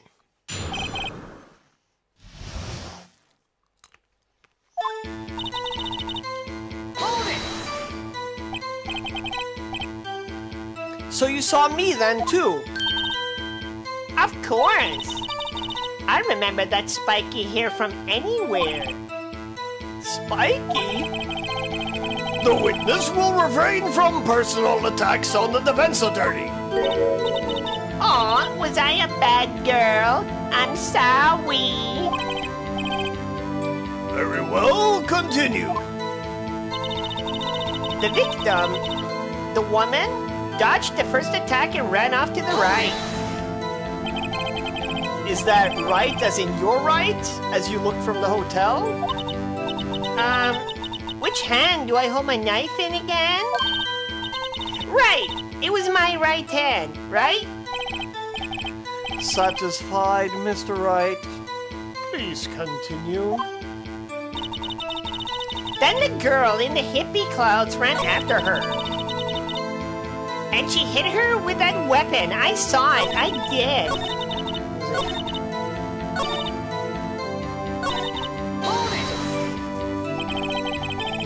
How convenient for you to remember her hippie clothes.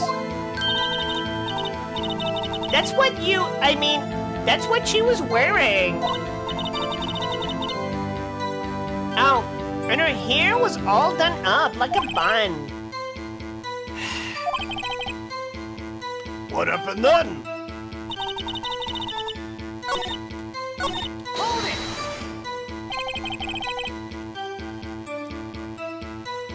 Where did this weapon come from? She picked it up from the desk. I see. What sort of weapon was it?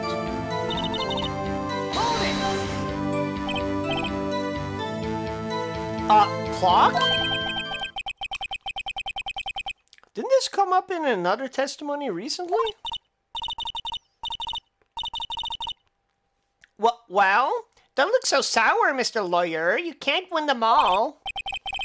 No, but I have a feeling I'm onto something now.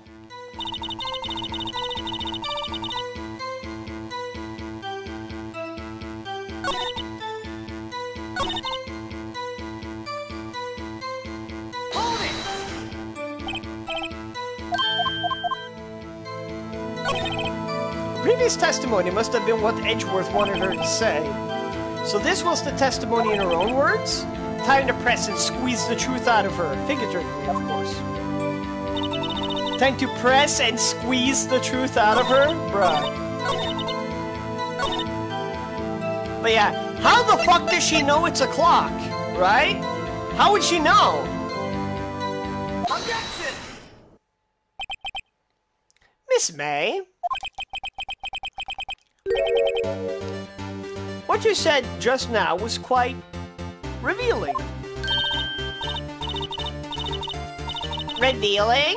Ooh, you'd like that, wouldn't you, naughty Mr. Lawyer? You just said that the statue of the thinker was a clock. But there's no way of knowing that just by looking at it. Ah! Another person, in much the same position as you, called this a clock too. And he was found guilty of murder!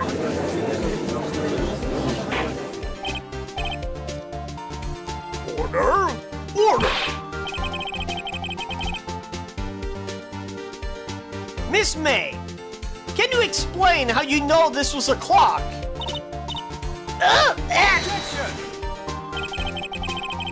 The witness saw the murder with her own eyes. That's all that's important here. The defense is trying to confuse the issue with trivial concerns. Yes, yes, of course. You will withdraw your questioning, Mr. Wright. But questions are all I have, Your Honor! And as you may recall, I've caught murderers with these questions before! Well, only once.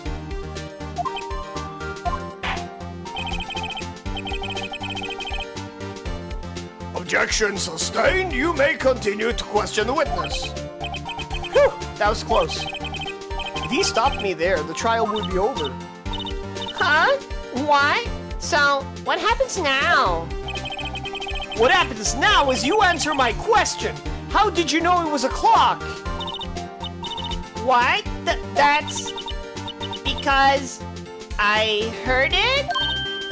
Yes, I heard it say the time. So, you've been to the law offices of Hay & Co. No, hey, I didn't say that. Why would I go there? I heard it from my hotel room. The law offices of Hay & Co. where the murder took place is very close to the hotel. She could easily have heard the clock. Well, Mr. Wright, are you satisfied? No, Your Honor. Can't give up now. I'm not satisfied because... Your Honor, members of the court, it is inconceivable that the clock in question rang. That clock is missing. It's clockwork.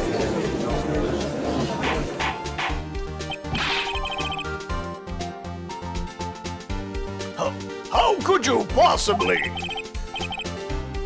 Just take a look right now. Oh! See anything interesting, Your Honor? It is as the defense says. This clock is missing its clockwork. It's quite empty. Mr. Wright, would you care to explain to the court the meaning of this? It is as you can say. See, the clock was empty. It couldn't have rung. Therefore, this witness is a big fat liar! The fucking Twitch. I love the Twitch. Fat? Well, Miss May?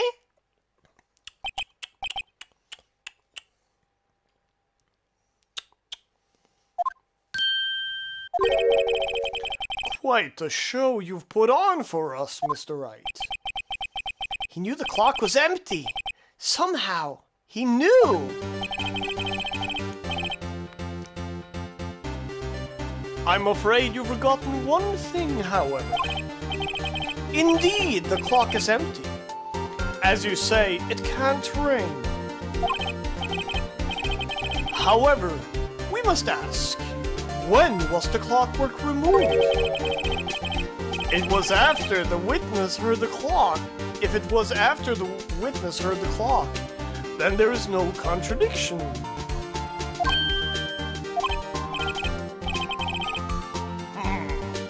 That's true. That is a possibility. The clock might have been emptied after she heard it. And that is exactly what happened, Your Honor. Well, Mr. Wright, can you prove when the clockwork was removed? Impossible, of course. I have proof. What? Wasn't it you who told me proof is everything? Well, I was listening. And now, I'll show you the proof you like so much! The evidence that proves when the clockwork was removed is... Take that! Take a look at this! That's a very cute cell phone! Ooh, you have a girly phone! Wait! This isn't my phone! Listen! This is the defendant's cell phone, and it contains a recording. A recording of a conversation she had with the victim on the day of the murder. Order! Order!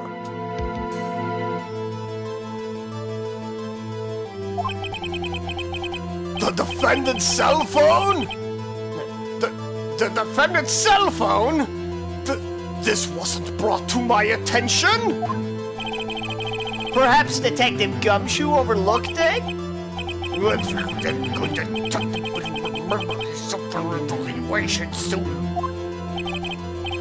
I gotta say, I'm starting to feel bad for the big fella. Let's hear the conversation.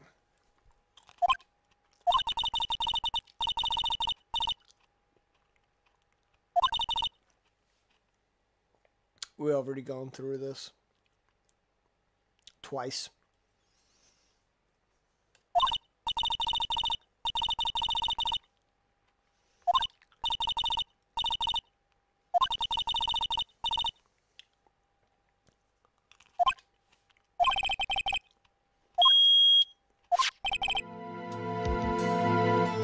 Your Honor, I think this makes it clear the clockwork was already gone by the time this was recorded. Which was well before the witness even arrived at her hotel.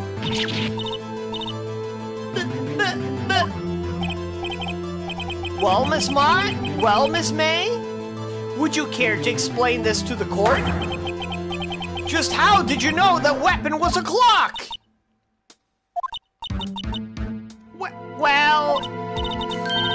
Well, isn't it obvious?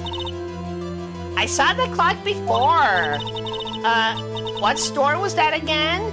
I go to so many. Oops, I forgot. So the witness had seen it before, and that would make sense. Does defense have any objections, Mr. Wright? The witness claims she had seen it before. Well, this directly contradicts a piece of evidence already submitted to this court. Well then, let's see it. Please produce this evidence that will prove the witness had not seen the clock before. Take that! It's simple.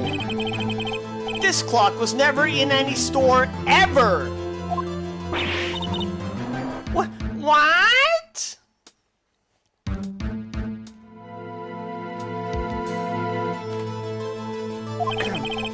A friend of mine made the clock.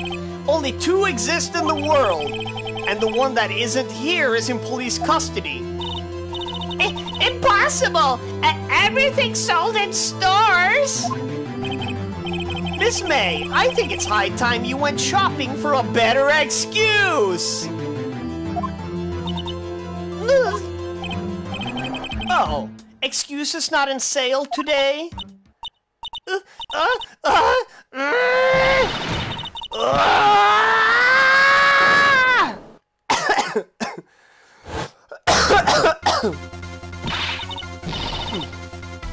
What's it to you, porcupine head? That stupid clock doesn't matter, okay? She did it, and she should die for it! Die! Whoa! Let's not get ahead of ourselves. This is a court of law, and the witness will remain calm. Oh? Silly me! Did I lose it? I guess I did. Scary. Miss May, let me ask. Tell me, how did you know the weapon was a clock? Oh dear. Does the defense have an opinion on this behavior? Okay, this is it. Yes, Your Honor. Allow me to explain. How I see the truth of the matter. Miss April May, you knew the weapon was a clock because the witness had never held the clock in her hand. However, she had heard that it was a clock. She heard? That is correct, Your Honor. There's no other way she could have known the thinker was a clock. And I can show you the proof! Well, this is interesting. Let's see it then. Show me the evidence proving that the witness had heard the murder weapon was a clock.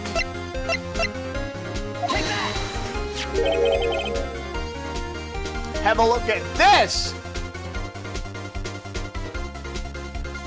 I fucking love, by the way, that you find the wiretap in Gatewater Hotel. Oh! Oh! That? I found this in Miss May's room.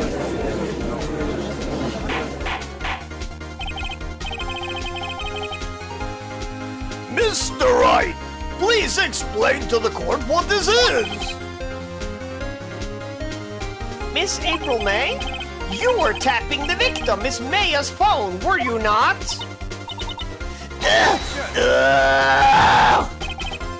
Your Honor, this is irrelevant. I'm not entirely sure it is. Objection overruled. It troubles me that our witness was in possession of a wiretap. This is outrageous. Does the defense truly claim that the witness was tapping her phone? Absolutely! Even if that was the case, which it's not, you still have to prove one thing. Did the victim ever say that the weapon was a clock on the phone? Can you prove that? I think not! Oh yeah? I think I can! It's simple! What? Here's my proof! Proof that the victim said on the phone that the weapon was a clock is... I present the defendant's cell phone. Yes, we've seen that. Listen once more to the conversation between the defendant and the victim.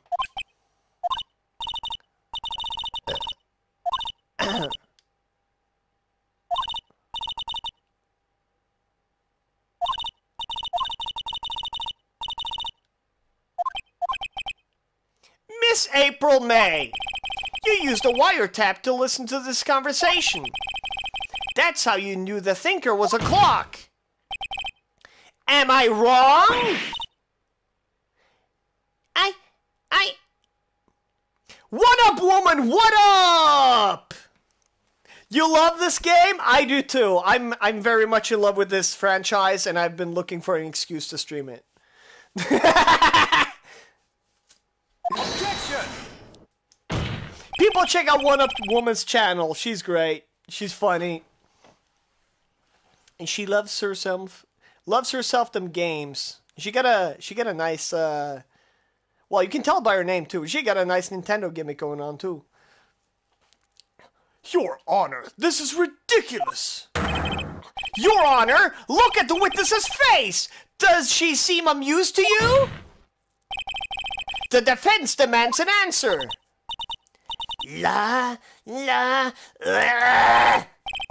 Witness, answer the question. Did you tap her phone? Miss May! Shut up, all of you! What gives you the right to talk to me that way? You lawyer!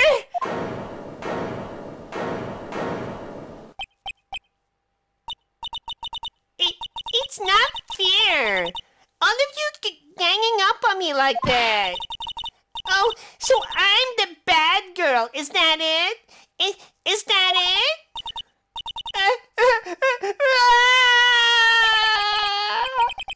That did it. The court's seen the real Miss April May now.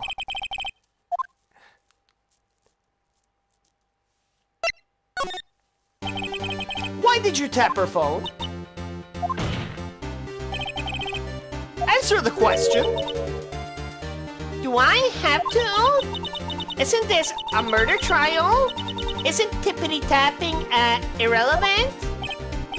God, she's saying exactly what Edgeworth wants her to say. Miss May, you were tapping the victim's phone. I hardly call that irrelevant.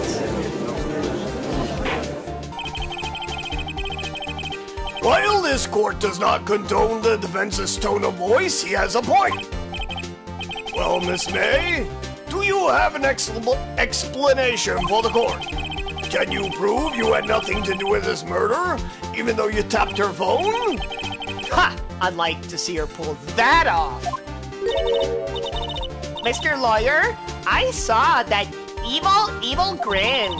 You were probably thinking, I'd like to see her pull that off, weren't you? Damn, she's good. Well, you're not the first man who's thought that. And of course, I can and I will. You can't be serious. No way. Way, I say! Way! And I assure you, I'm serious, Mr. Lawyer. Okay? So the killing happened around 9 at night? Why, that's just when I was getting room service from that sweet bellboy. Room service? Iced coffee, I believe it was. Iced coffee, you know, like normal coffee, but cold. If you don't drink it quick, the ice melts, and then you have regular cold coffee. Iced coffee? Think I'm making this up? Ask the bellboy. Ergo, the witness was not on the scene at the time of the murder.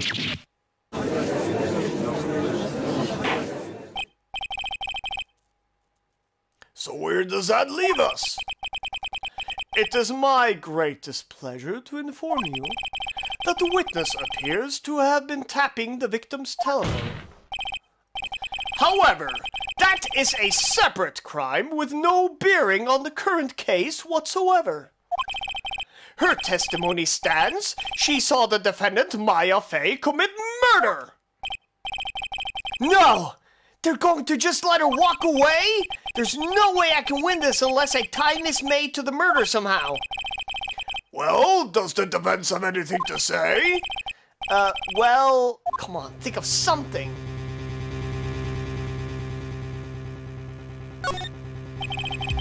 The defense would like to call the hotel bellboy as a witness. There's something suspicious here, and I'm going to get to the bottom of it. I think it's sunken quite low enough already. Objection! I object to calling the bellboy. Why? What's your reason? Because I hold that the wiretapping had nothing to do with the killing. However, if you agree to one condition, I'll consent to calling this witness. Condition? If Miss April May's alibi is not called into question after you examine the bellboy, then you will recognize that Miss April May was not the killer, thus she is innocent. And thereby, you must also accept the verdict of guilty for Miss Maya Fey. That is my condition. What? I better find something suspicious in that bellboy's testimony. Otherwise, Maya will be declared guilty on the spot. What should I do? Alright, I've got nothing to lose except for, well, everything. Understood, I accept your condition. Fool, you fell right into my trap. Uh-oh. Wait! Very well! The court calls the hotel bellboy to the stand! I believe we're ready for the witness to testify. He certainly does look like a bellboy. Yes, sir. I received your summons in the middle of work, sir. I'm happy to be of service. The tea set looks rather heavy, so without further ado, the witness may begin his testimony. Very good, sir.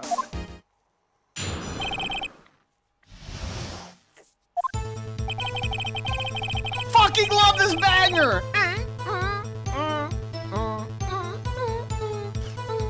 I'm getting distracted. I am the head bellboy at the fine Gatewater Hotel, in business for 4 generations. I believe I received a call after 8 in the evening from a guest, Miss May. She asked for an iced coffee to be brought to her at 9 on the dot, sir. I brought it to her precisely at the requested time, of course, and I delivered the iced coffee to our guest, Miss May herself. I see. The defense may begin its cross-examination. Right. I'm ready. I hope.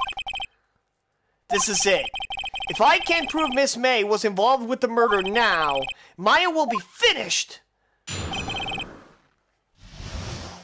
Alright. I gotta say, I do actually love this bellboy as a character. He's just one of the, like, minor characters that just fucking, I don't know.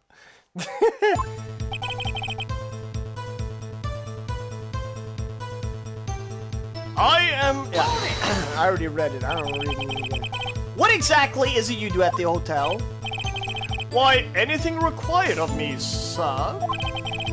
I check in guests, I check out guests. I clean rooms, I make beds.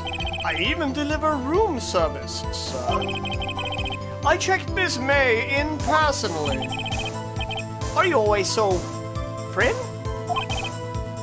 Mr. Wright, you will refrain from asking frivolous questions. Are you sure it was Miss May on the phone? Absolutely, sir. How can you be so certain? I checked Miss May in personally, sir. Not only did I see her in all her stunning radiance, but I also heard her voice. And then I saw them. And the point being, I remember her quite well, sir. Yes? What then? She asked for an iced coffee to be brought to her at 9 on the dot. 9 on the dot, you say? Yes. I confirmed that detail several times. She was watching a program on the TV, and I wished to drink after she finished, sir. 9, the time of the murder.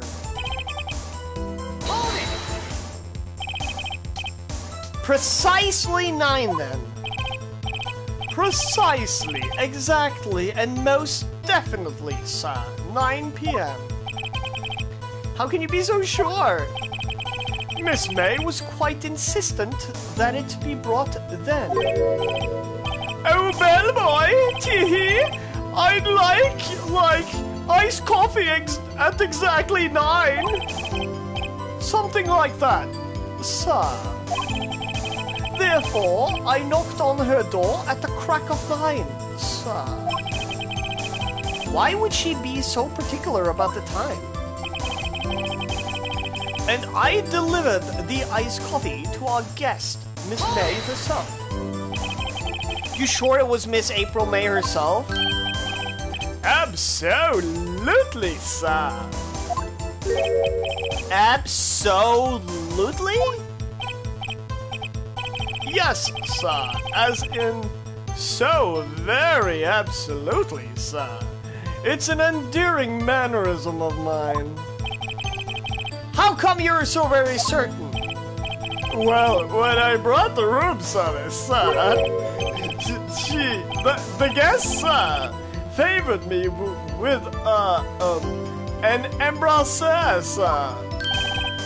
Embrasseur? Is that French for embrace? It's French for kiss, sir. But not a French kiss, sir. More for pick of the cheek. Why would she have done that? I believe perhaps she was momentarily swayed by my prim demeanor, sir. It was a moment I shall never ever forget, sir. Sounds pretty fishy to me. I think our Miss May was up to something and wanted the bellboy to remember her. It's no good. There's nothing there. Is that it? Finally, you understand. This bellboy has absolutely no reason to lie. Now, if you have any decency, you will end this rather tedious cross-examination here. It was a bit tedious. The witness may leave the stand. I can't let this happen. Can I? Wait! Please wait! Yes? Does the defense have something to add? One last question. Let me ask one last question. Your Honor, I must object. This charade of justice has gone on long enough. Now, Mr. Edgeworth. All right, Mr. Wright.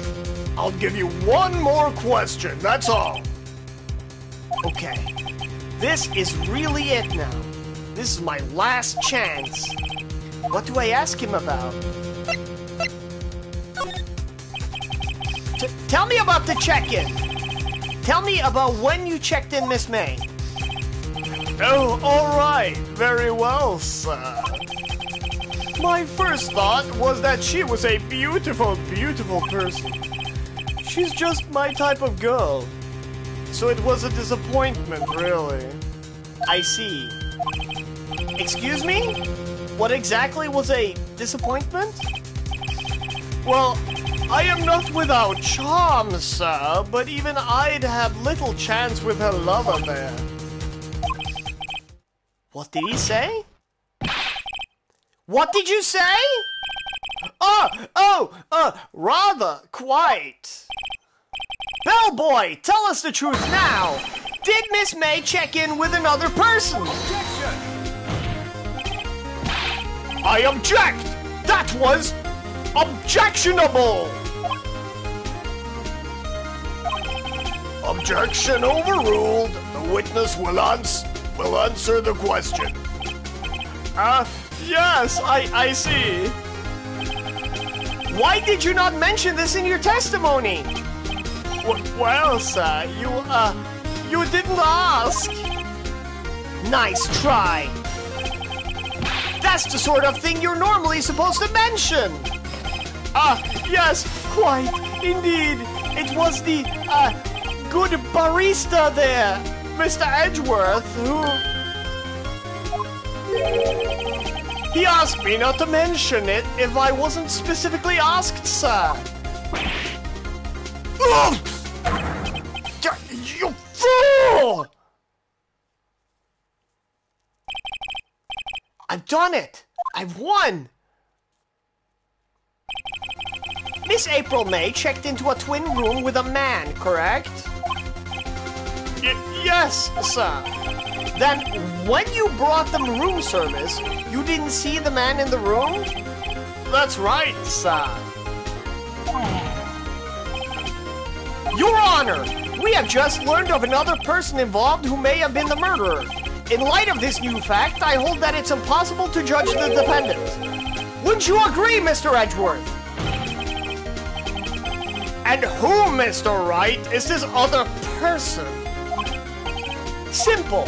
It was the man who checked in with Miss May. Ooh! Your Honor, as has been previously revealed, Miss April May was tapping the victim's phone. Yet Miss May herself has an alibi at the time of the murder. However, that does not clear the man that was with her. The bellboy saw no one else in the room at the time of the murder. My, what a convenient little setup! But it's too late! Too late? I suppose you'd like it if it was too late, wouldn't you? After all, it was you who hid the presence of the other man from this court! Upstart amateur! These accusations are ludicrous! Enough! The court acknowledges the defense's argument. I expect the prosecution and defense to look into this matter fully. Am I understood? Yes! Yes, Your Honor! That is all for today for the trial of Maya Fey. Court is adjourned.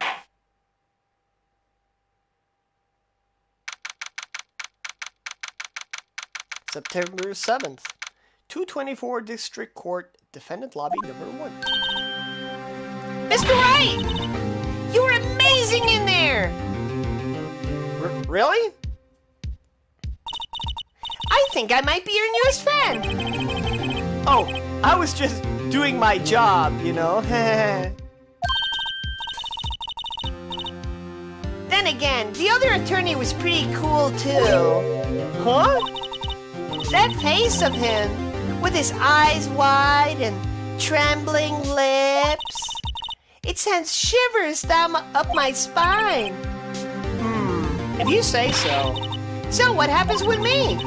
Do I get to go home now? Well... No, I don't think so. Not yet. Oh, I see. But I got a great lead in today's trial. Lead? That man with Miss May, he's the key. Oh, I get it. What happened to Miss May after that anyway? I heard they arrested her. I guess she's learning her charms won't work everywhere. She's probably at the detention center now. I may have to go down there later. Anyway, this case is far from closed. Yes, sir!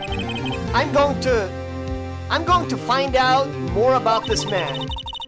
Do you think it was he? Do you think he was the one who... Maybe so. Sis. Don't worry, I'll find him by tomorrow, I promise. I'm counting on you! I asked for a full record of April May's testimony. I thought it might come in handy during the trial tomorrow. But now that I have it, I'm not so sure. Most of her testimony was all lies. In fact, there's only one part that hasn't been stricken from the record. Victim dodged an attack and ran to the right, but she was caught and struck. I don't know how much good this will do me at all now. Anyway, time to hit the pavement and do some investigating. Maya doesn't belong in that detention center, and it's up to me to set her free. To be continued! Thanks for the GGs.